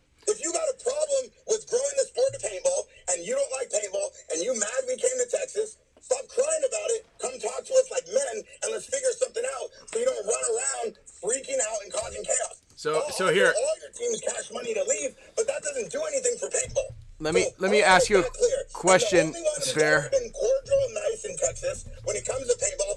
After we opened an indoor, opened a store, opened a field, and we're opening up another field, was Mark Johnson. He's the only guy who ever put any love into trying to somewhat talk to me. Everybody else just talks loud. They don't want to work with anybody. They don't let anybody play their field. They cry about it. And I want to just Bear, it's really hard to follow what's going on here. I'm gonna so look, just to clarify with everybody, Bear. Mouse sucks. He lucky he even got money. Okay. That boy been getting so much money, he ain't even been on a podium in years. What you talking about? Okay. All right. How better than Mouse? Get off the screen. Oh. Okay. So, in case anybody kind of forgot. Let me see Spick. I keep changing it because you asked to change it. All right. Every time I see this guy, I think of the Mexican Expo League, Arturo and shit. Get the fuck out of here. You're telling me All right, Ryan. All right. So anyway, Bear. But in case you guys don't know, Aftermath that cut or quit and then went to Infamous. What's his name? Bear. You got that. We said you can't take over the show. I appreciate. The show, but who's the kid that just quit Aftermath to go to Infamous? Huh? He travels around the world playing baseball. I love Oh, Joe Barrett. Joe Barrett, yeah. Yeah, Joe Barrett and this guy in the middle, they're exact same on the field. No. What? I thought you didn't know me. Joe Barrett, y'all play exactly the same. All right, go what you say. Okay, so anyway, Bear, just give me a second here, just so everybody's clear. Bear has this much energy. This is normal. I know he's sopping down energy drinks. But this is normal. Mark, I like you, bro. Mark wants to come on. All right, well, we're gonna have to swap the two of them out. Yeah, I think so. But hey, we're gonna be working some big things here at Hollywood Sports. Bear set up a clinic, and look, it is important that he's obviously passionate about growing the sport. You know, Bear did. Would you just shut up for a second? I'm trying to give you props. Bear, we're gonna have to cut you off the. Stop being soft. Anyway, Bear did a clinic. It was $60, I think, for 2 days. or $60 a day Ultra with a evil. with a Everybody case of get paint. some. Glizzy's on deck, water on deck, free T-shirt. Everybody have fun. Yeah. So, and it is in an effort to kind of Put grow a shirt on in that. the middle. You crazy with your chest out like that. All right. Okay. All right. Bear, thanks for joining us. We do appreciate it. We're gonna have to make this a regular thing. The whole AC Dallas thing. Oh, I thought you. Diesel. Okay. But your monologues are so long, Ryan. Let me spit real quick. Come on, bro. All right, just get Bear, get it out. You gotta get it out quick. Okay. AC Diesel, ready? Hey, Quinn, we get it. Relax over there, historian. Get it out. Come Rip it, on. Bear. Rip it, Bear. I know. All right, relax over there. Looking like Dr. Shit. All right, Mark Johnson, I want to make this clear. I got no problem with that guy. I think that guy's the coolest guy in Texas paintball. And I've known the guy forever. He's always been A1. Like I said, Paintball Fit, y'all got to chill. I hope there's people from Paintball Fit listening to this. I got nothing but love for tournament paintball players. But telling people on your teams that they can't play at our park, even when Ryan Greenspan comes to our park to do a clinic, God bless. If that's how y'all want to be that way. But I guess next year I'm gonna have to come in and spend money and buy all the players. Just All right. like Hey, you did. keep it on track. You got I'm done with that. 75 I just wanna seconds. Get that off my chest because y'all be killing me. 60 seconds. All right, Greg Pauly, y'all gotta cut him if you want to win, and you gotta get a real coach like Rusty Glazer, someone who can help all these superstar egos play together. Greg Pauly is not the coach if AC Dallas wants to win. The guy is overrated, has no clue, doesn't even know how to play paintball himself, hasn't been good since Mike Himman taught him what to do. All right, next one. Next one. Hit it. All Wrap. right, next one, Alex Goldman. I don't know how the guy gets any money. Honestly, the guy's so overrated. He's like Thomas Taylor. I don't understand. They run to the stake. They get a shot every other point, and sometimes they do good, sometimes they don't. But the fact that this guy got a check, you crazy. Okay? Bro, you were goating him like 4 months ago about how he's. I love Alex Goldman. What you talking about? But on a team like AC Diesel, when they got unlimited funds, you should have got someone that it really could have made a difference, like Malloy. But they don't think like me because I'm different. I play chess, not checkers. All right, listen, let's continue. Kyle Spick, I don't even have a clue how you got a check to play on that team. And I love you. You're my brother. And I gave you a signing bonus yesterday for all the things we're doing with JT. Kyle got a brand new Rolex from me. I want to be very clear though about J-Rad. Yes, I beat him in a one-on-one. Yes, he was. In sandals. He You were was wearing one of sandals the too. best to ever play. All right. Well, Was. yeah. You were wearing sandals when you played him in the 1-on-1. I remember that. It's on video. And he still got it. His dad don't like me right now because Rabikoff and Greg Pauly run the league together in Texas. Okay. All right. sorry, Well, that was fun. Sorry, Bear. Look, I just want to please point out this was on you guys. You guys Yeah, asked you for guys this. wanted it. You guys This is a wanted it. This is a show for you guys. Okay. So that was. What do you think? That was your first time meeting Bear. Let's hear it. Oh. And we're Good God. Woo! Oh, Robbie. Woo! That was fucking. I don't even have a comment. That was intense, huh?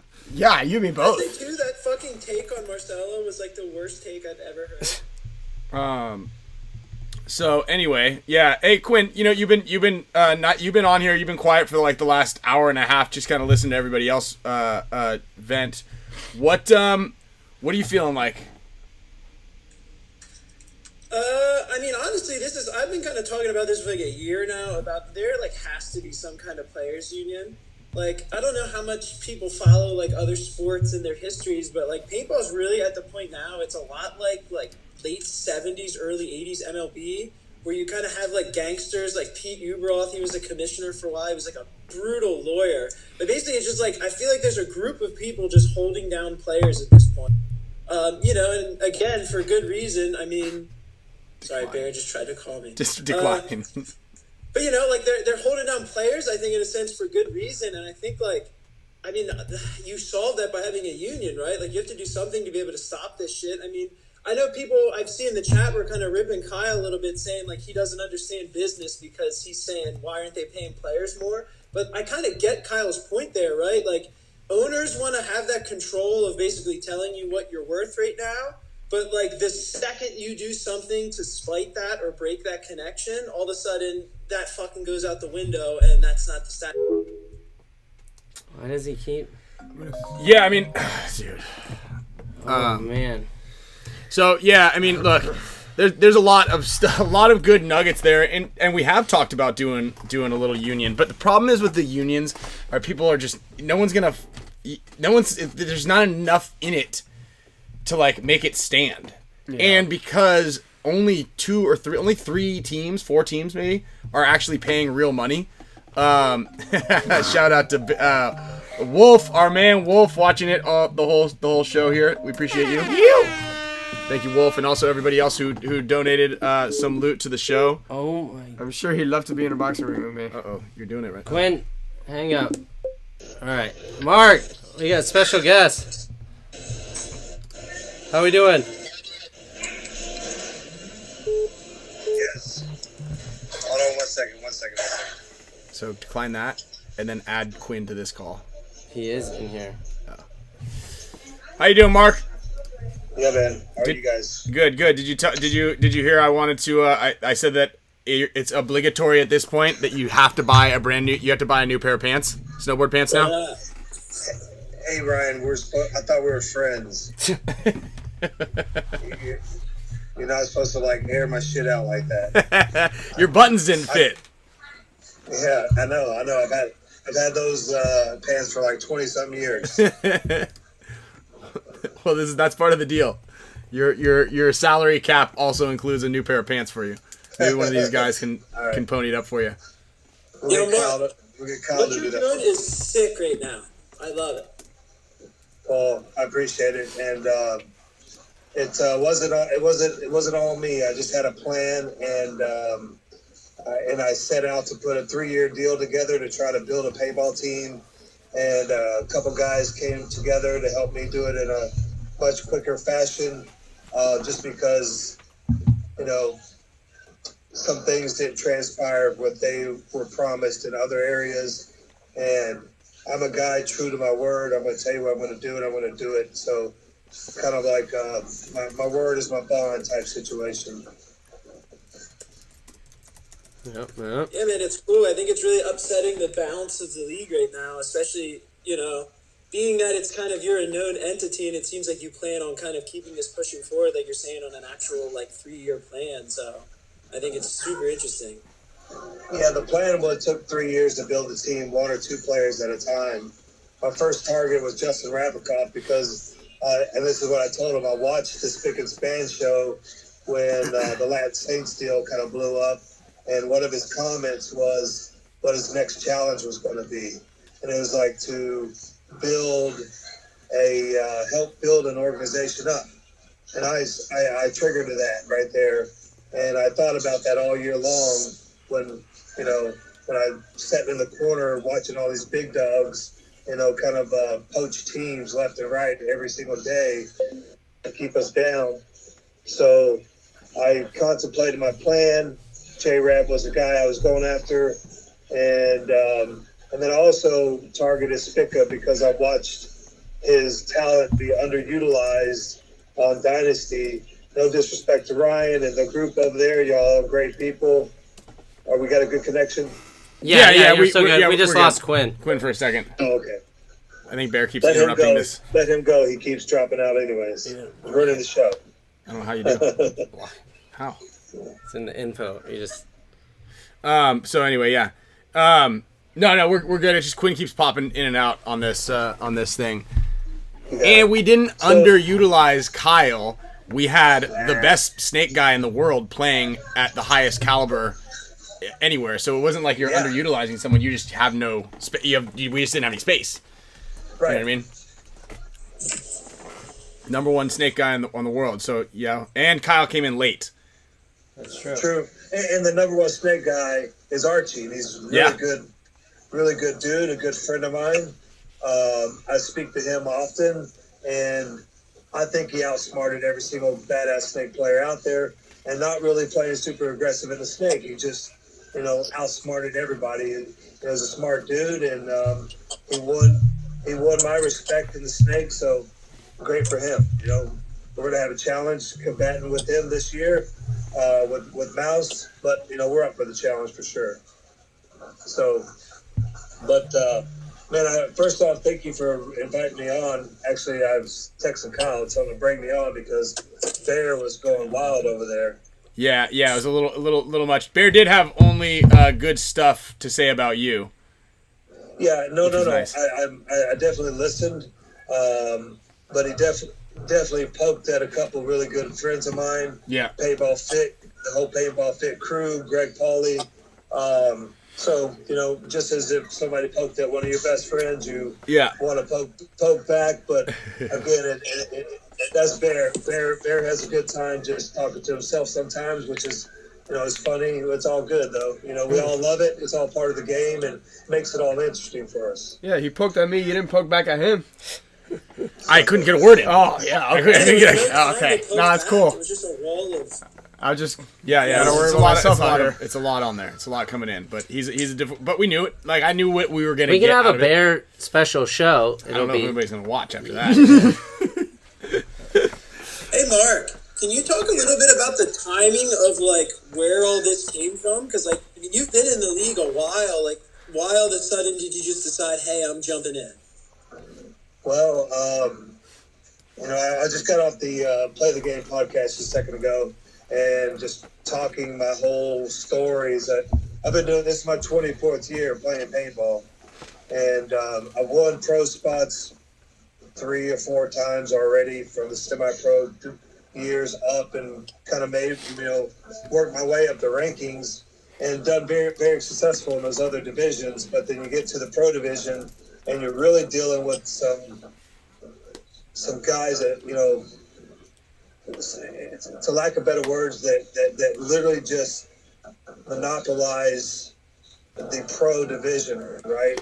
And so I got to a point where I'm like, I want to be a winner. I want to win. I'm a competitor just like all you guys. Even though I got a gray beard and shit, I still want to go out there swinging and kick ass. So once we got done after the year last year and it didn't go very well, I was like, man, I took about a month off, didn't even look at my gear bag, and I was like, what am I going to do to make this better for me and my team? And I watched the Spick and Span show, and I literally, directed my first target to J-Rab. And that was kind of my vision, was just to go after my main quarterback, right? The guy that's going to quarterback and help captain and run my team to the top. And when he said he wanted to help build a younger organization, I knew that was my guy. I just had to figure out how to get to him. Yeah, well, good, man. You're doing big things. Obviously, a little bit at the expense of us, which is not too tight. But I do appreciate, guys. I mean, I told this to Kyle. Obviously, he was. I was gone over the weekend when the poaching began. But we've said it a million times. Because I keep getting invited to a fucking FaceTime with Bear. Well, you gotta block. You gotta hit block for a little bit, at least till this is over. Yeah. No, I'm saying when he calls in, it kicks me off of this. I know what's happening. Yeah. I'm just. We just had to block him. A lot of noise.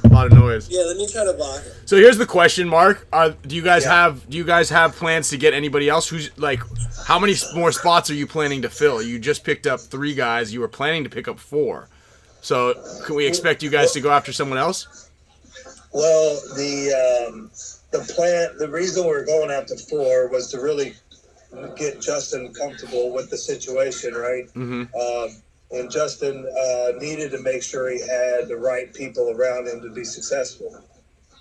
When Dalton fell off and he got a huge offer from Impact, it kind of questioned the whole thing a little bit. Mm-hmm. Now, I feel like now we're in a position where all 3 of the guys, Kyle, J-Rad, and Mouse, are comfortable with what we're doing.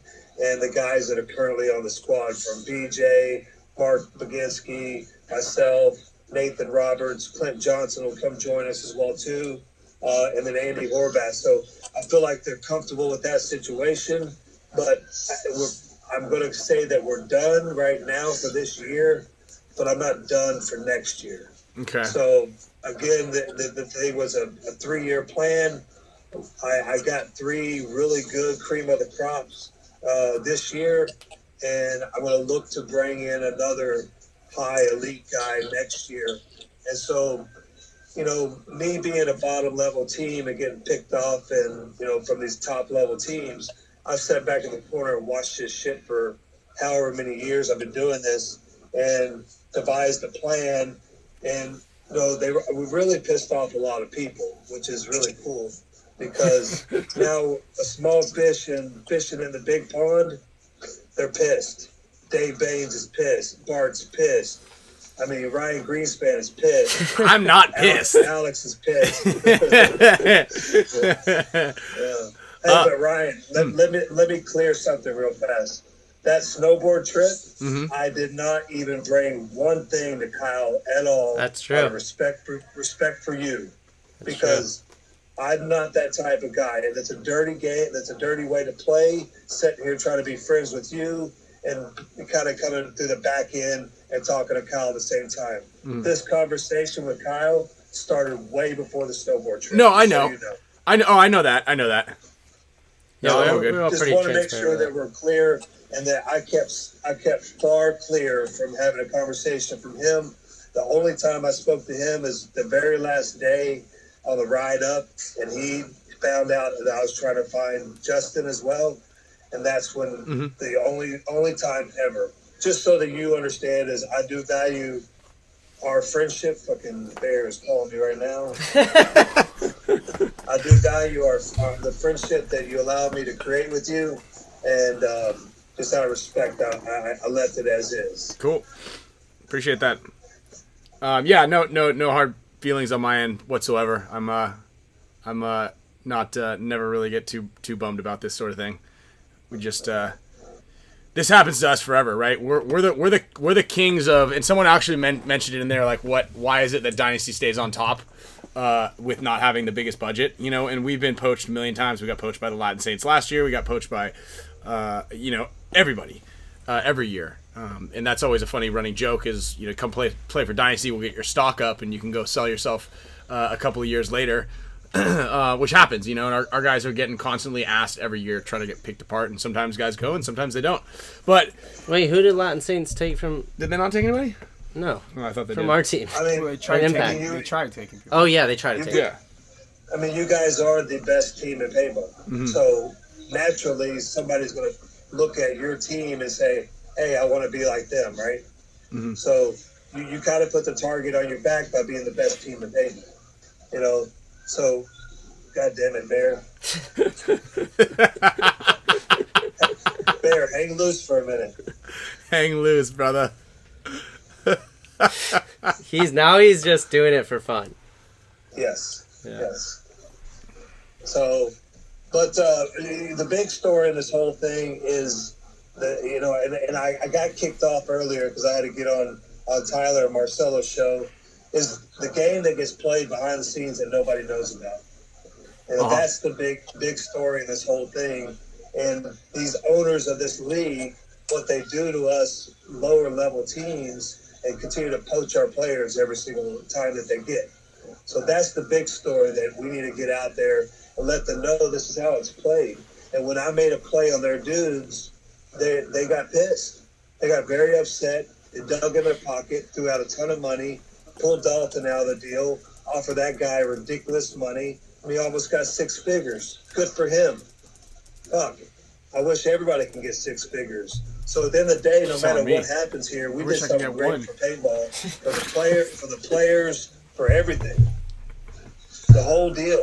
Everybody got elevated here. I heard fucking Brandon Cornell got a pay raise. I'm sure Matt Jackson got a pay raise. You know, all these guys got money. Rainey got money. They're coming after Rainey right now. Rainey turned them down.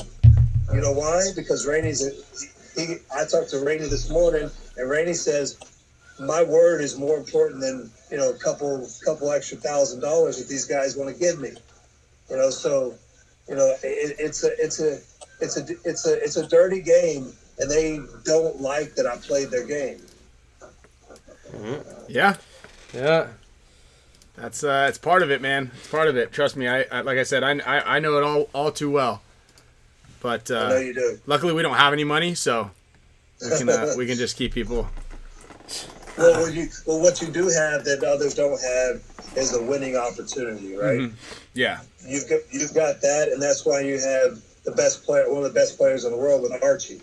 Archie's getting paid to play at X Factor or wherever else he wanted to go, but he came to you because he wants to play his game and win, right? and so, you know, there is that. I mean, sometimes winning, you know, offsets the money, you know. Yeah, that's obviously. I mean, we have a lot. There's a lot of reasons why, you know. Obviously, when we're trying to quantify it to a guy like Mouse or something like that, you're like, okay, well, here's the actual cash value, but then you got to put this into the equation. This is worth at least a couple $1,000. You get to listen to Alex's jokes. That's $5,000 at least, right there. You know. So free spots on the Spick and Span show. Like, there's a lot of things that we can boost up there. You know. We paid Damien. We just paid Damien's salary as he gets to come on the Spick and Span show. Yeah. I mean, I got an Uber.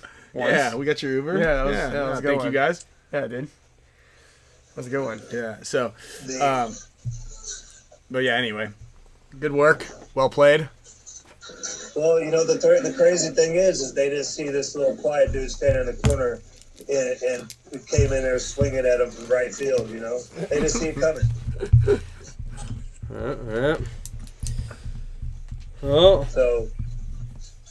Looks like Bear is thinking this is the PG rated show right now. Yeah. How? What do you got? Who do you got on? Where you're gonna place in the first event?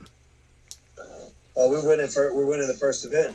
Okay, winning first event. We're gonna have to do when the brackets picks, come the out. picks, We yeah. can do the picks. We'll start getting that segment back up and running.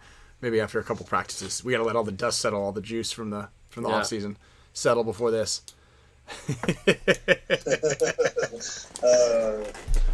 Right it on. sounds like a lot more people want to come on the show too. I mean, we still got to give away a ton of stuff. Yeah, we should we can save some of this for next week. Week's, next week. Yeah, Harris wanted to come on and say some stuff. It seems like I know. Is Harris going to announce that he's going to go to the Russians yet, or what? Maybe that's why he was calling us. Yeah. I mean, look, ML King's got Woodley. I heard that, not from Harris. I haven't spoken to Harris, but I heard that he's almost all but confirmed on the Russians. Quinn, have you heard anything about that? No, man, they were just like dead quiet. Yeah, I heard that the Russians, actually, a lot of them live in Florida now, first of all, and a handful of them are struggling to get visas to be out here. See ya, Quinn. And that maybe Harris can help with like a little bit of, whatever he helps with. But that was his dream. Like, that'd be sweet. I'm rooting for him to actually have that one be true. But yeah, cool. Yeah, I think next week we got. It sounded like Tom Ford wanted to come on the show. Dave Baines want to come on the show. Maybe we could get Mouse on here. Just keep it going. Hear more of the stories. Yeah, let's get Dave Baines on it. Yeah. Put them side by side. Let's talk about it. I think we should get everyone here. We get Rob, Mouse, Dave, all in one. Yeah, get everybody. We'll have it'll be like a Springer kind of thing. Jerry Springer. Yeah, Jerry. Is that still a show? I don't know. It might be. I mean, right now you guys are the hottest thing in paintball right now. Yeah, Spick and Span show. You got all the juice. Yeah, that's right. This was our biggest show ever. I actually we kind of made a bet, but I think Kyle actually has to pay for dinner because he's the richest one in the room right now. Yeah. But he did a good job of getting this show going and getting a lot of people on. So and we were actually, up until we were having a very boring off season. So do appreciate a little bit of that. Getting things cracking. We'll blame that on Kyle. Since everything else is getting blamed on Kyle, we'll give Kyle all that. Yeah, no, I believe that. That's easy. It's easy. That's right. Take it. Alex. But this has been a roller coaster the last few days. Actually, last 4 or 5 days since like Saturday. I've been up with Kyle for hours and 2, 3 in the morning. I'm an old guy. I go to bed at like 9, 10 o'clock and shit. So they kept me up really, really late trying to figure these deals out.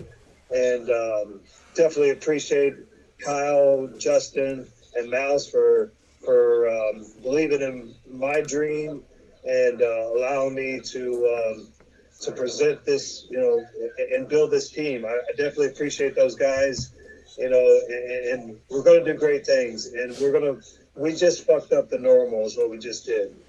And the normal status quo and the elite, and the elite teams, we just pissed in their Cheerios a little bit.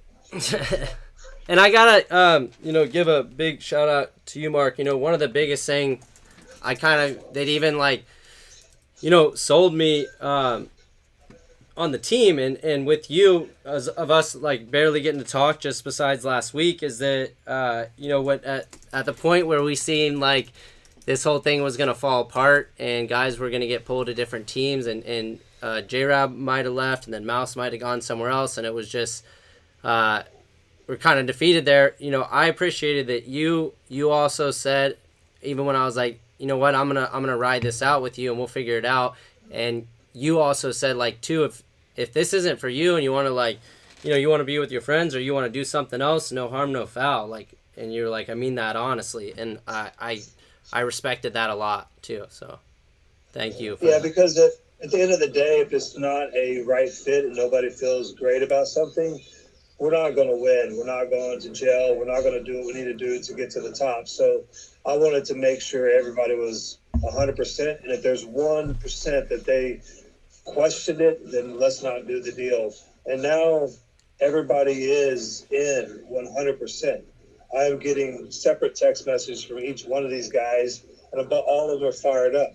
And at the end of the day, I'm going to do and hold true to my word and not screw any of these players over and give them the respect that they deserve and bring this talent to my team to help teach my team and my players how to get to that level. So end of the day, all my agreements are on paper. They know it. It's written out. There's no questions about what I'm going to do, what they're going to do, and it's a legit deal. And there won't be this at the end of the year. I don't remember the conversation that we had type situation that happened to Mouse. Right? I'm going to come clean and do exactly what I said I'm going to do. Yeah. Unfortunately, Mouse got burned a little bit, and but we're going to make it right. And I'm going to hold. And the Mouse is, I don't know what Bear has to say. Mouse is one of the, if not arguably the best paintball player out there, and he is him, Dalton, Kyle, and Justin scared all the top teams by making this move. Right? Now, if we look at Dave, I mean, they had to come up with another $100,000 to try to break this deal up, and now they're trying to steal Rainey from Damage just to break that deal up. I mean, look at how dirty it is, right? Look at these guys; they're running scared, and it's great. Dave I probably see him at the field, and he may not have kind words to say to me, but he got me once last year on the Zach Hill deal. And I contemplated my plan, and I got him this year. So, it is what it is, man. It just sucks sometimes when you get dealt your same poison, and it tastes kind of shitty. But oh well. Yeah, I mean we're just a bit. I'll throw my hat in the ring there on the last one. We're not scared of any of the teams out there. We're still sorted and solid. But I know what you meant, though. I know. Yeah. I got you. I know what you meant. We're still gonna be all right. I'm definitely not pointing anything at you, Dynasty. I'm pointing at. Yeah, I know what you mean. I'm just giving you a hard time. The one main factor. God, my phone is blowing up right now. Just so you know. Dude, I know it's instant fame when you come on the Spick and Span show Tuesdays at 4 p.m. Or it's actually 8:15 where you're at. So, yeah, it's a big bump. You guys are gonna get some. We're getting tons of messages too. My chat thing is blowing up. It's a good one. This is a great one. So I do appreciate everybody for joining us for the last 2.5 hours almost.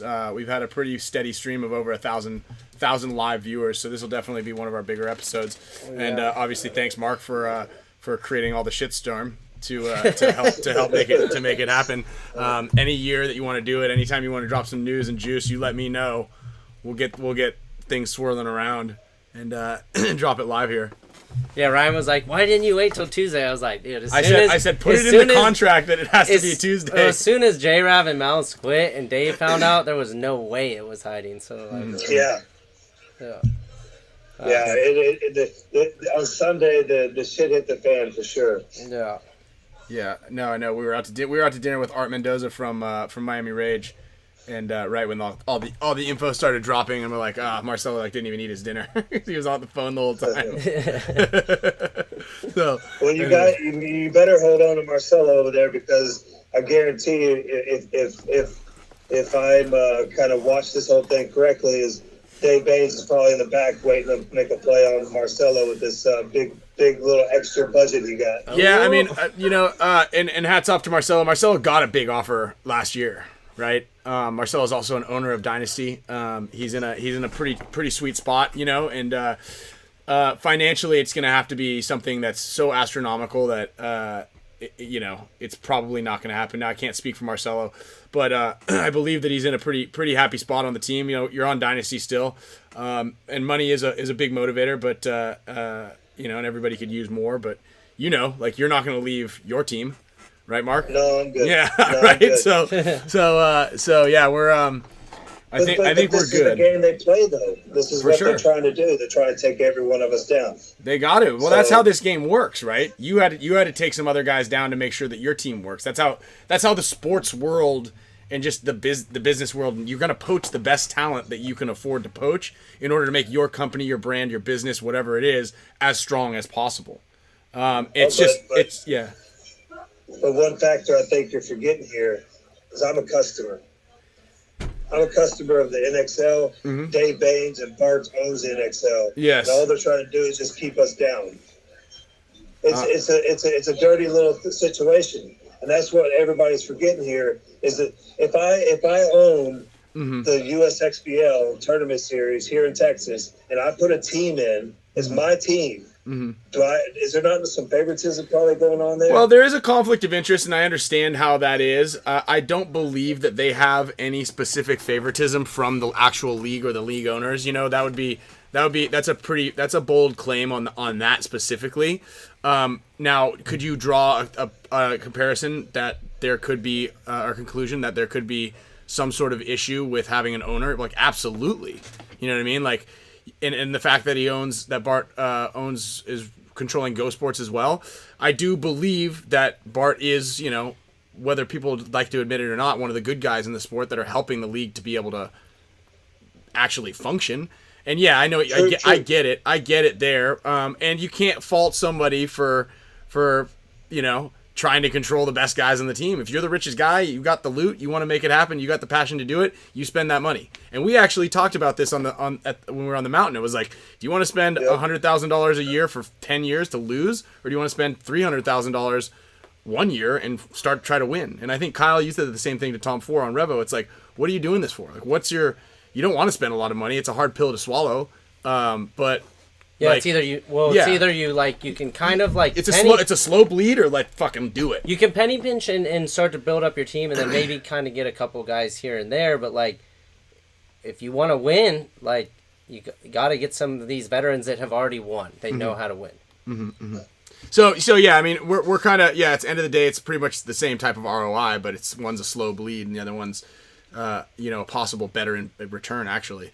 So, but I know what you mean, and I see how that could be misconstrued, and you could draw a conclusion that this isn't fair, right? You own the league and the team and the thing and this and that. You shouldn't, but you kind of need it. It's needed.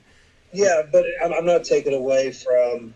We wouldn't be where we are right now without Bart and Dave and Randy and Ryan Smith, those guys that own the league, because nobody else has the money to do what needs to be done to make this league happen, right? So I totally understand that completely. Now, but the one that's really steering the ship is Tom Cole.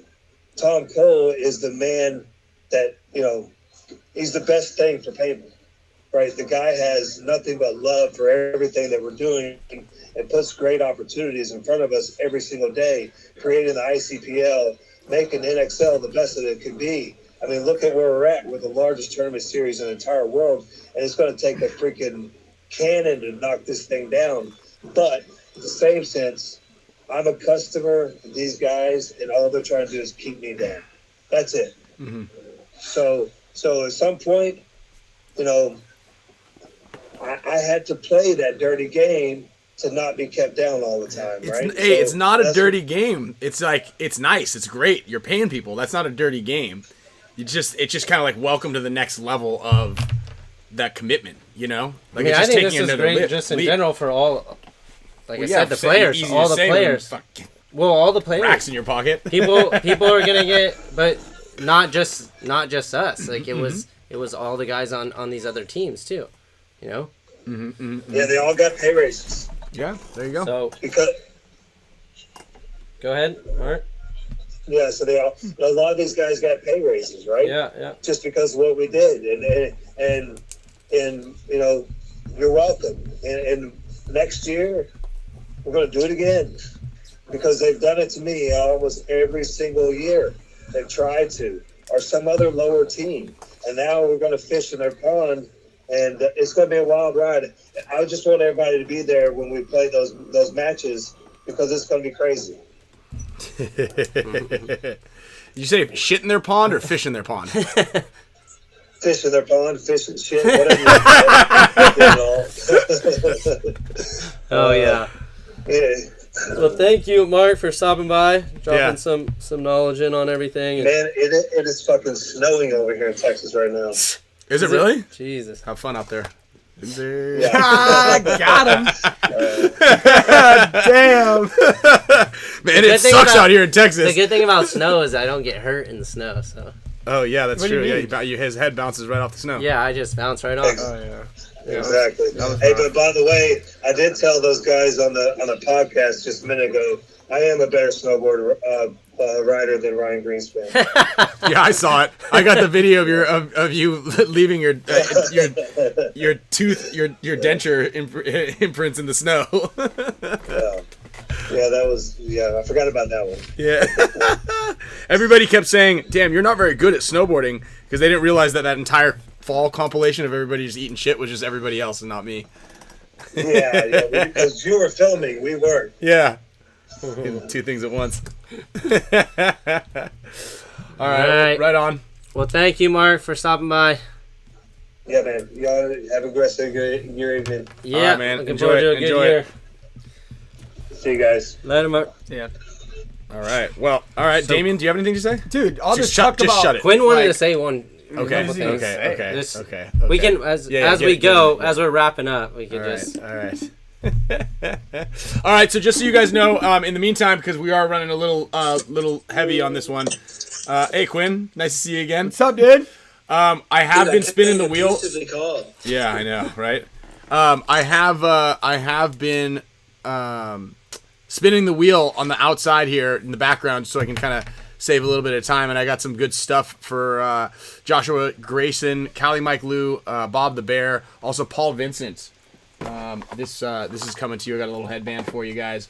The Dynasty site, the Dynasty store, has a pretty killer deal on if you're a Hormesis less and you need a Hormesis headband, head over to the dynastypaintball.com shop and you can get a headband and a pair of sunglasses. Pretty cool Dynasty black and gold band and a pair of sunglasses for like $150 or something like that. So a handful of those are still a lot. Available on the Dynasty site. This one right here is going out to England to Mr. Paul Vincent. So congrats, nice. Paul. I've got the Mega Wheel is also loaded up. I've got some brand new goggles, some pants, and a couple other things that I'm going to be giving out as well. So anyway, Quinn, sorry, just had to get the plug in there for a little bit. I also got $200 from Matrix Gear to give away. Oh yeah, $200. Yeah, that might have kept you on the team. I'm gonna give two $100 gift cards actually from Matrix Gear. These goggles over there also were donated by Steve Segovia. He won a $100 gift card and then bought the goggles and sent them to us. Wow. Yeah. So that's anyway. Awesome. So what do we got, Quinn? Anything else we want to wrap up with, or? Dude, I wanted to jump in the rest of Kyle's points with him. There's a couple on there yet that didn't get talked about. Oh, okay. Okay. Where do we want to start? Where do we want to start?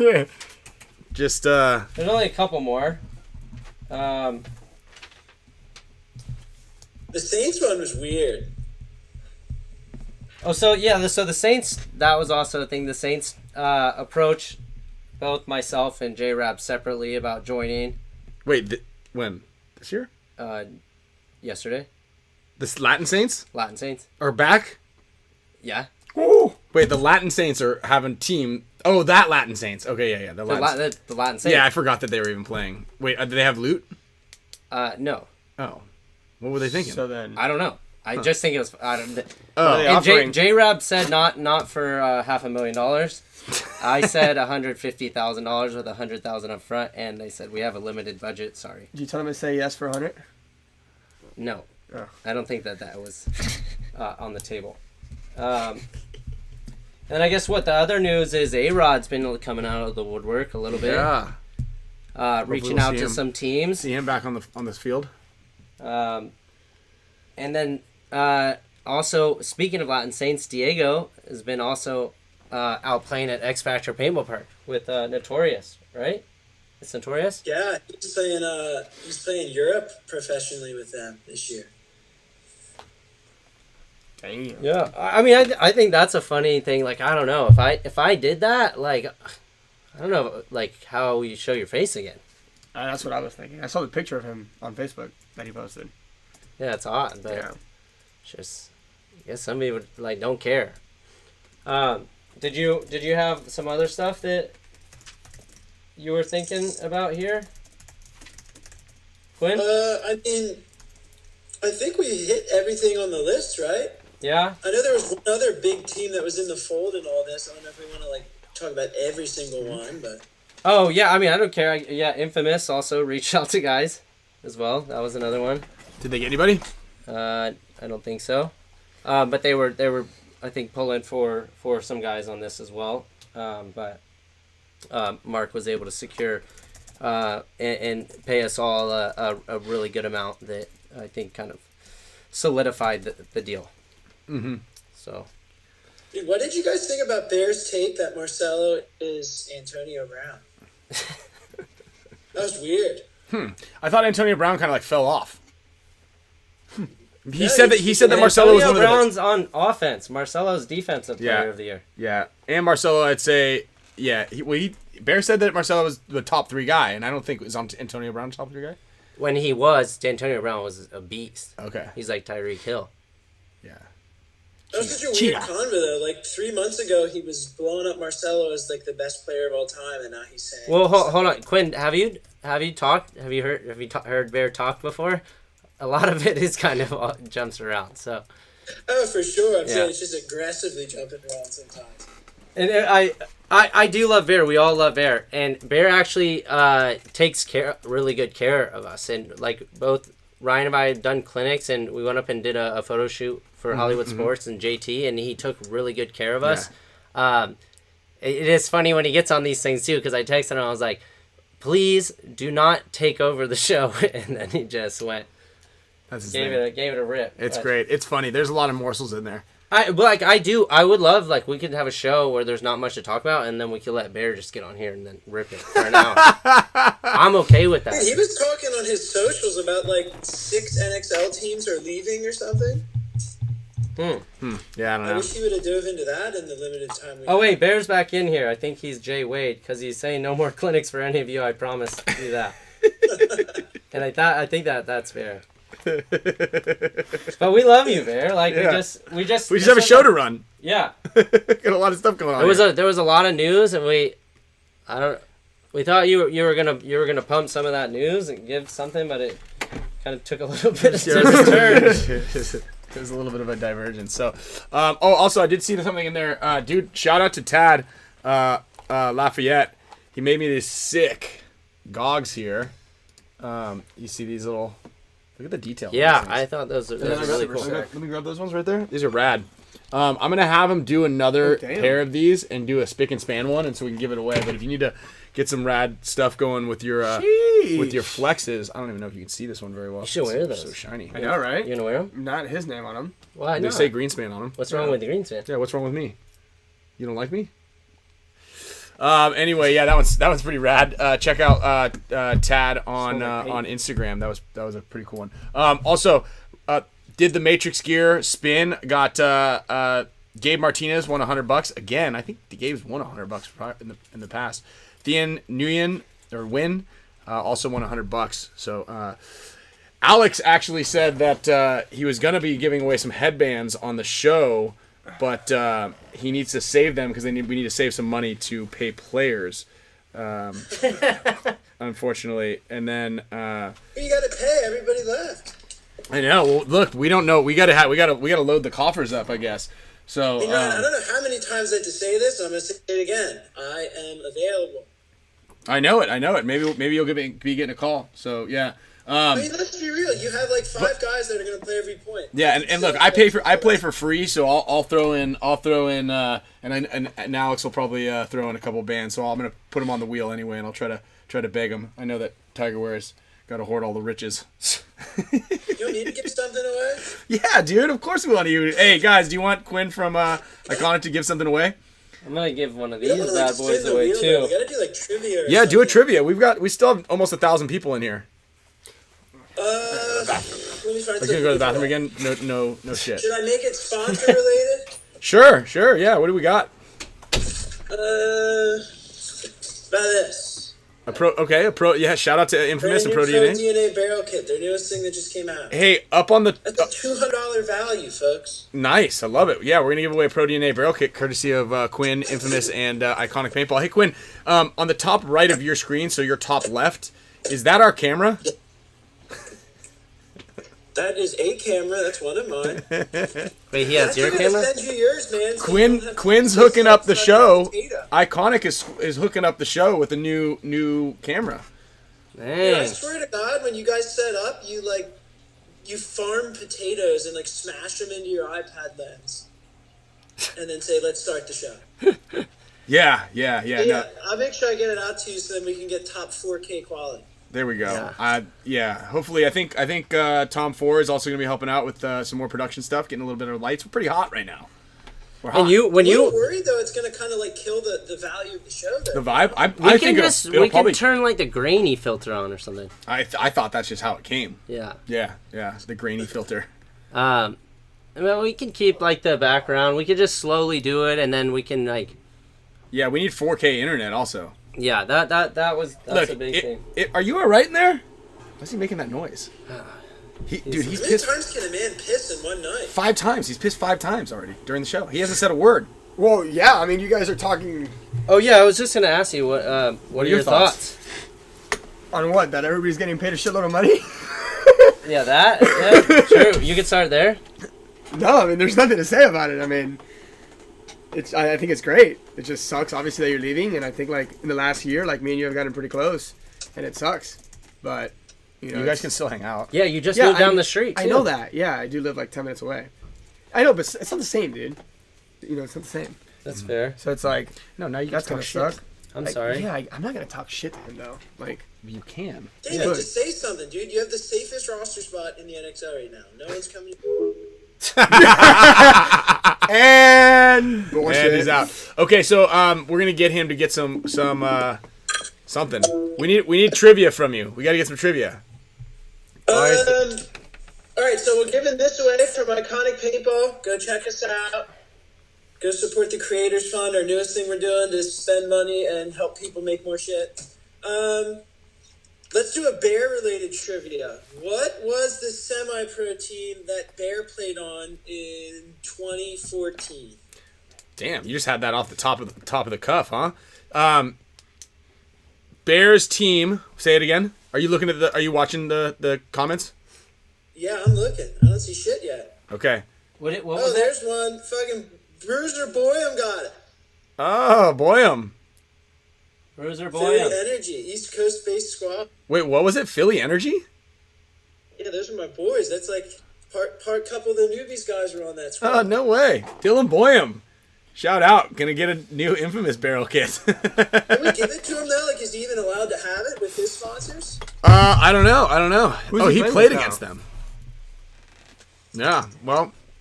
Thank you, Shoot Splat, Spick of the Goat, best paintball podcast ever. This one. I was getting a lot of crap. I thought I was bringing some great Dylan stuff. said do another one because he doesn't need it. Okay. Let's do another. Spick, can you do a trivia question? I'm gonna need a minute. for that. Okay. Come on, dude. No, because the trivia questions are difficult because it's like it's either too easy or it's way too too difficult. obscure. So it's like way too obscure. Who can name the 2 players on Tom Ford's old team Arsenal that exclusively served tea when they shot like Lord, dude. I know one. So who are the 2 guys on? Was it J-Rab and? No, dude, we're talking Arsenal like way back. No, I know. And Mike Crispo, welcome to the conversation. Kyle just left Dynasty to play for AC Diesel. J-Rab has trivia. I see one. Some people are getting one of them. No one's getting both of them. Yeah. Ooh, all right, J-Rab is that has it? the trivia. No, hold on. Did Brian Powers just get it? Brian Powers. No, dude, it's not Carcass. Carcass shot left-handed. Okay. So, in the meantime, you just keep watching that. I'm gonna jump over to the Mega Wheel. We're gonna. Oh, I'm gonna show you guys. No, yeah, I'm gonna give one of these away. I just want to show you guys. Got a new little thing we're working on. Jason Bonner got it. What is it? Who is it? Some new headbands here. Jason Andre. Oh, Jason Andre. Yeah, Jason Bonner. Dude, Jason's an all-time great. He could smoke anyone serving tea. I do agree with that. I thought that JC was going to be playing paintball this year, and I think he still might, but Art Mendoza swears that JC is not going to be playing. He played one event last year, right? No, he played World Cup. Yeah. And 10-mans. But, I think that they were trying to get him to play, like, for the guys, like, full-time. Dude, he's pretty good. I played against him in a practice, and, like, he's still, like, pretty fucking good. Yeah, he sure is. So, here we go. I'm going to jump, okay, here we go. On to video capture device. Where's this? Yeah, we got some new ones coming, so are you ready? A lot of these we're going to drop as one-on-ones, but a lot of these were made by Rick Lombardi. Thankfully put these together for us super quick and reached out, which I'm glad he did. The one I'm going to give away is this guy today. And this will be for the, I think we just, what do you want to do? Regular wheel for this one? Or mega? Yeah, I gave you a headband me too. just recently. And Yeah, but I need, like, more. Alright, I got you. I already have worn that one and trashed it. Damn. And we actually, Dylan said do a diesel colored print one. We got one in the works right now. We got it in the. I can show you guys this thing. Ooh, Timothy Bangs. Okay, so Timothy Bangs, you just won yourself a. I like that name, by the way. A Hormesis. Get it? He just won a Hormesis headband, courtesy of Alex, Ryan, and Yosh's salaries. And then I'm going to do one more of those. Way to go. You want a headband? Dynasty can't sign someone now. Thanks a lot. I know. Yeah. Sheesh. Scumbag. Oh, is it Shorts Gable? There we go. Also, actually, which is funny because Steve almost just won. But I'm going to give away these blue goggles. Grab those. Oh, hey, what's up? Grab those blue goggles right over there. These? Yeah. Also, does anybody out there in membership land? Yeah, someone will like some. We're gonna give these things away, courtesy of Matrix Gear, Steve Segovia, and the Spick and Span show.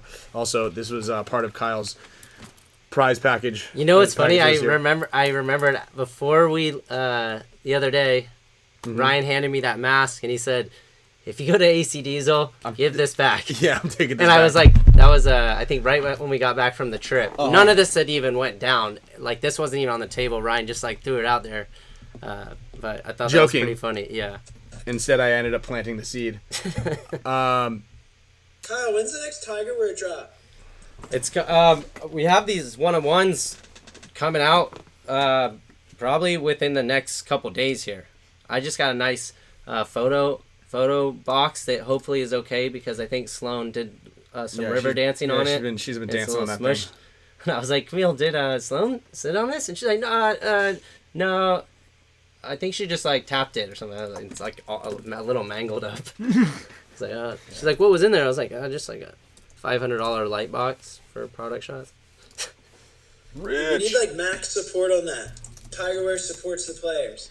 Yeah, that's kind of we're gonna run a little ad actually after this show, and that was kind of leeway into what we're trying to do here. Is like bring some support back to the players, and obviously there's a lot of it was business, and there's not a lot of ill will to like what I was talking about, and I might have seemed like mad about things, but it was just I wanted for so long I've been on teams where it's like it's not really I'm not in a place to like talk about it, and Mark wanted to talk about it. Mark wanted to like talk about what happened, so I wanted to as well, and I think it's good just for a little bit of transparency. Like in no other sports, like salaries are hidden, or what's going on is hidden, and so we didn't divulge any salaries. I mean, I think that it's not like really. No, that's what I'm saying. It's hidden. Like it's the salaries in other sports aren't hidden. It's the chair. Right. I think the salaries being hidden hurts the sport to an extent. Because like I'm kind of doing an article about this right now. If you look at like top search terms related to paintball, the fourth highest one is how much do pro paintball players make. Mm-hmm. So obviously there's like a huge interest in that, and that could potentially be like a point of inspiration to get like younger people to play, knowing that there is a chance to make actual money. I mean, why don't you just release an article with like suggestive salaries based like in a range where this guy makes about this much? That's a good article for you, Ryan. You might have to give royalties to Ryan because that's a great idea. Yeah, every click that you get on the ads. My royalties of $0. Yeah. What are you talking about? Isn't it? Actually, You own it. Pay me if he wants to be in it. You own a media empire. Media empire over there. But it would be cool, like, because you could kind of get a good idea. You know what I mean? Like, you could be like, okay, we said $45,000 a bunch of times in today on the show. Like, you can be like, all right, Kyle Spick, $45,000 to $55,000, $45,000 to $60,000. Alex Goldman, $50,000 to $60,000 maybe. Dalton Vanderbilt, like, I don't know, what's his name, said almost $100,000. So under that, one of those little, less than signs. But it would be great because it would get a lot of people to be looking on there. Ryan Greenspan, IOU, Damian Vasquez, a spot on the Spick and Span show. What do you make in a year, Ryan? What do I estimate I make in a year? Yeah, what should I put for you? Oh, from playing with Dynasty? 5,000? An IOU? I definitely get 2 guns. I get 2 guns for sure that I have that I can do whatever I want with at the end of the year. So we're talking like 3. Quinn and I did say, and you were in this conversation, we gave you some respect as we're like talking about these $100,000 deals, or if it was to ever be over that we both kind of felt like there was maybe only 3 guys that like that would be worth it to give that max contract to, or maybe I guess you could say 5, but you were in that conversation. Guys like you, I'd almost... I'll name the list of who it should be right now. Yeah, throw it out there.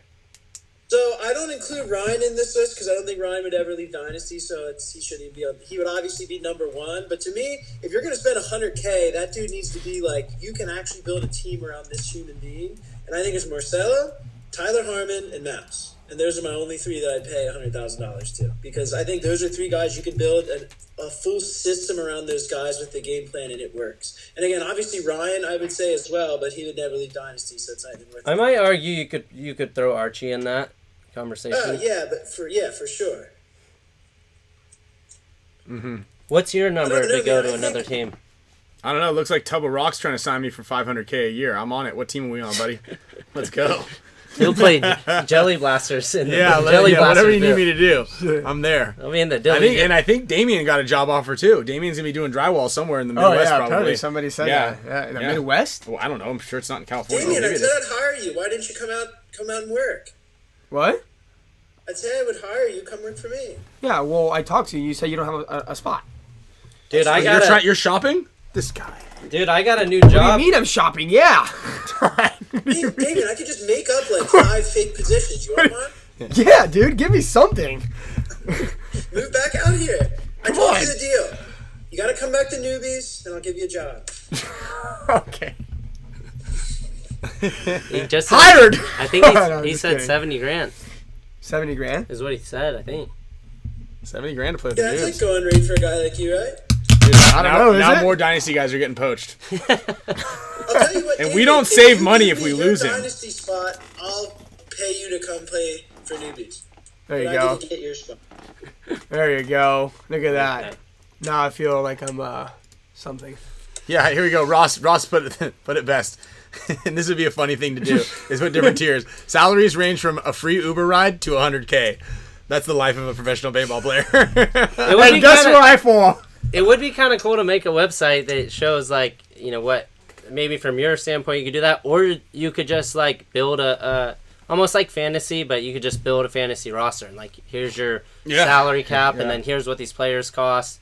It obviously takes some work. Speaking But of that, we're getting ready for that. We was just on the site's back end earlier today, updating player profiles and assigning salary values to players. nice. For the season opener of fantasy paintball. I like that. That's pretty cool. Hell yeah. That's a good question for you, Ryan. We have to kind of assign salary values for that. Who would you give the highest salary to in the league? Dude, I don't know. No, you do know. Just say it. The highest salary Yeah. in the league? This is an episode of truth. Well, that's a really good question, because we've got a bunch of guys on the team right now. We've got guys on the team right now who should be up in the highest paid tier category. You know, 3 of them actually we mentioned as the 3 guys that you would pay, which is Archie, you know, Marcelo is up there. Like you said, Tyler was up there. Dalton is another one of those guys. Like, again, we've always been in the position to be able to pay people if we could. So the best guys in the league, I mean, hell, you're paying Archie, you're paying me, you're paying Marcelo and Mouse. Those dudes are solid dudes. That like you said, I think Quinn was pretty on point with that. Who else is out there? Dalton needs to be healthy though. Yeah. And David Vasquez, I'm with you, dude. I want to get Dave Baines on here. I also got it. I got it. We got. Is that your brother? It's almost. Dave We're coming up here on 3 hours, and I will happily. Sure? And I think that Dave would want to air some stuff out for a little bit longer than it is, and I feel like that's a conversation we should have next week. Damien's trying to pretend he doesn't know who that is.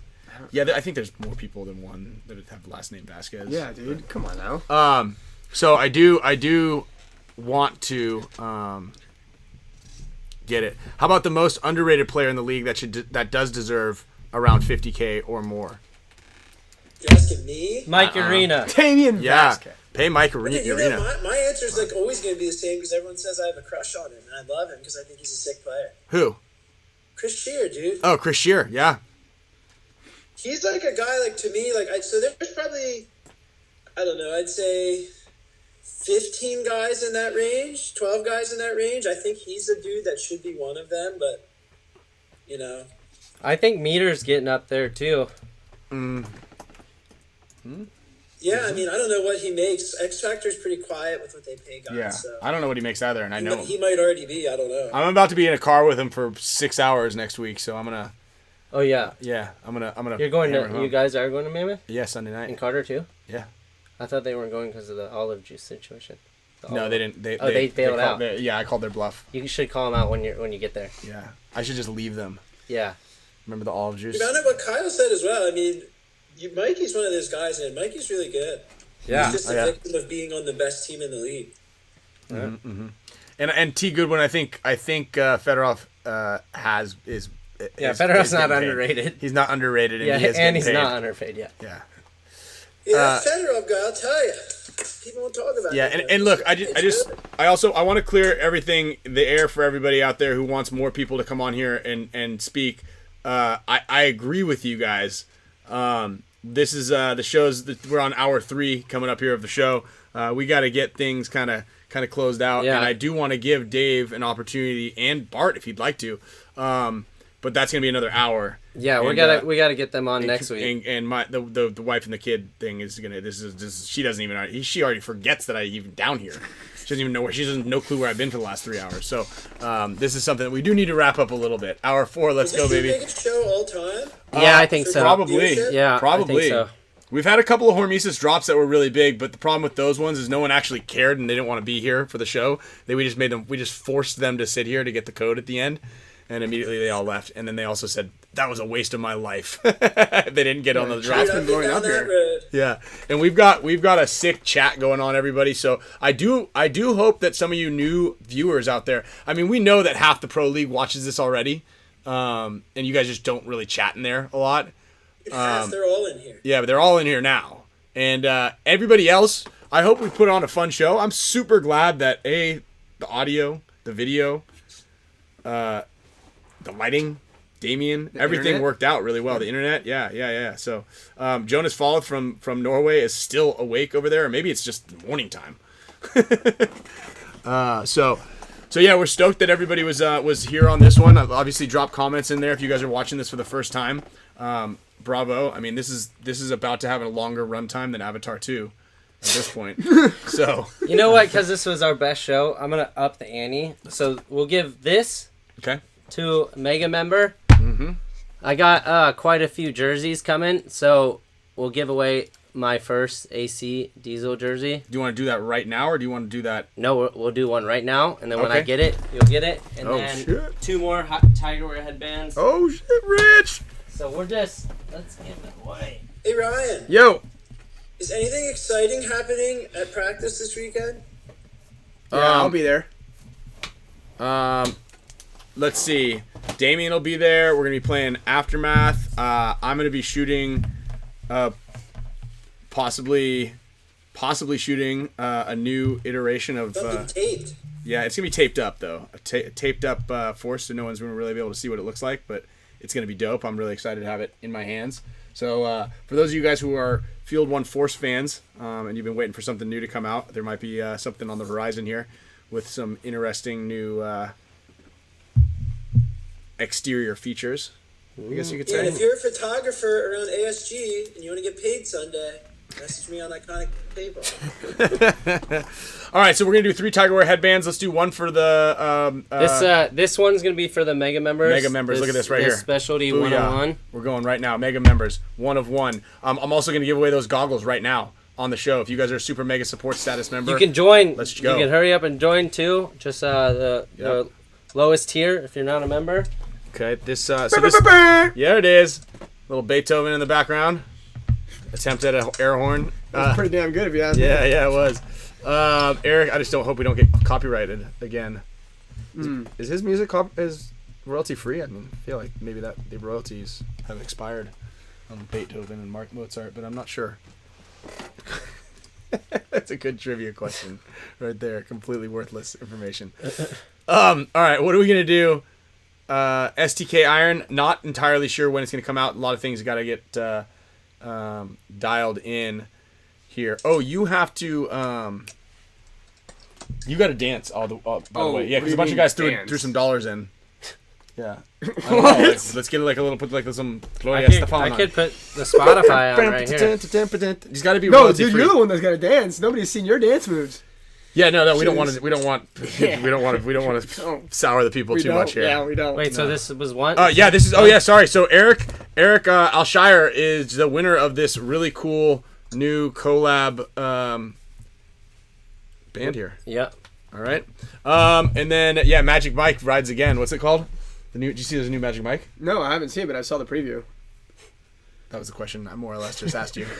So You've seen the preview a little too many times. Yeah, no, I saw it once, I believe that too, Glenn. I actually have Channing Tatum just did a shoot a week ago, and I'm doing the same exact shoot, same style, same everything on Friday.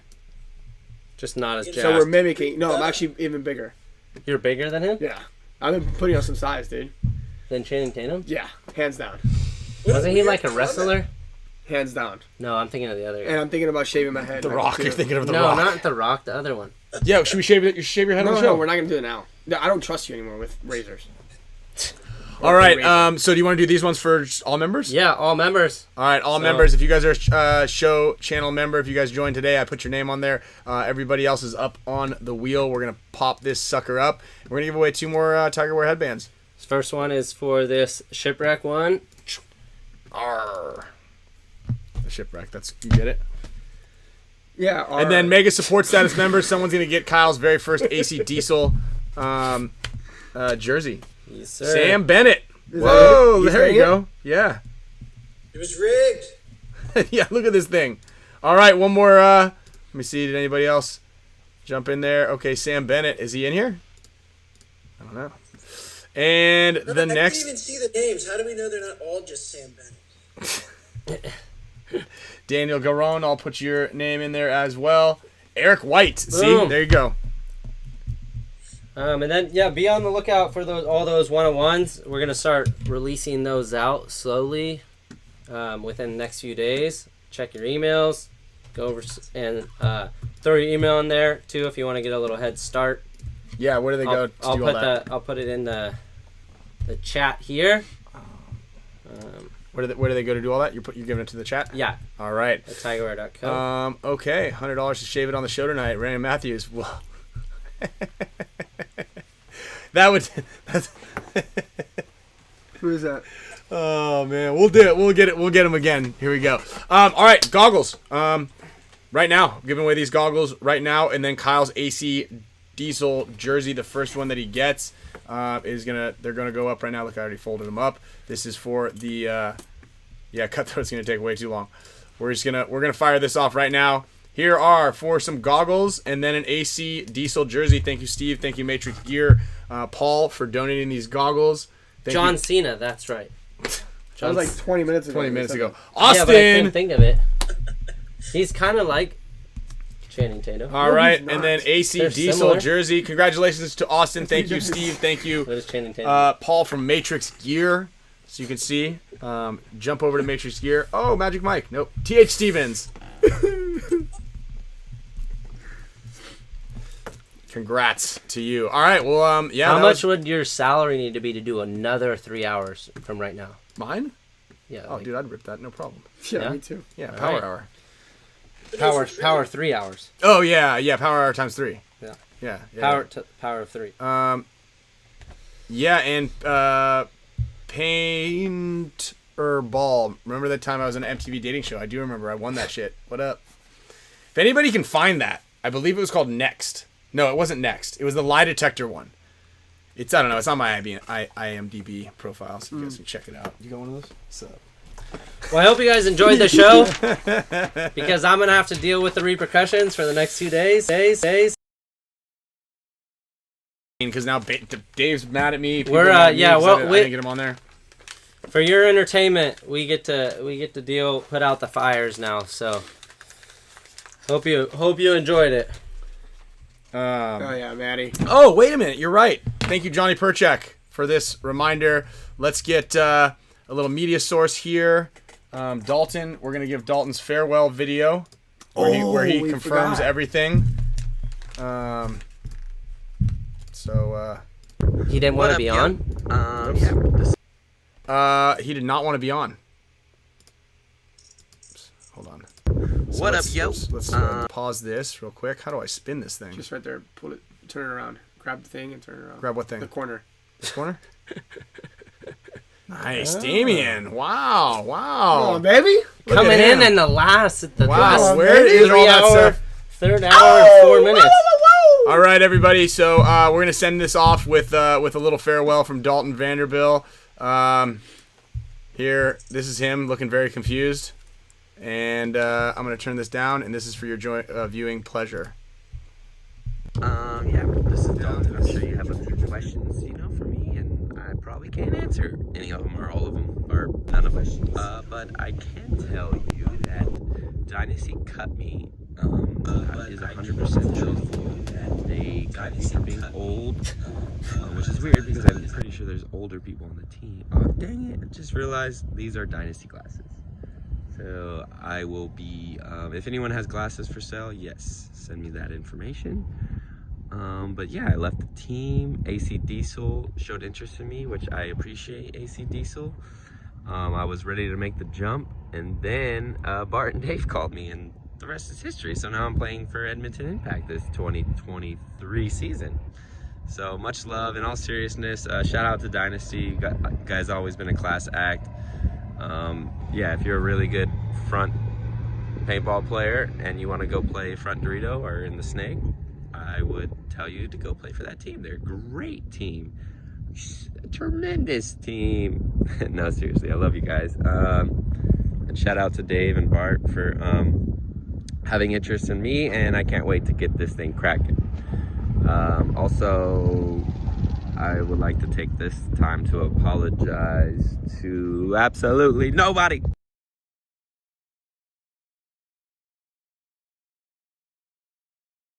That fool couldn't have just been in his car doing that without the wind blowing in the background, bozo. What a show.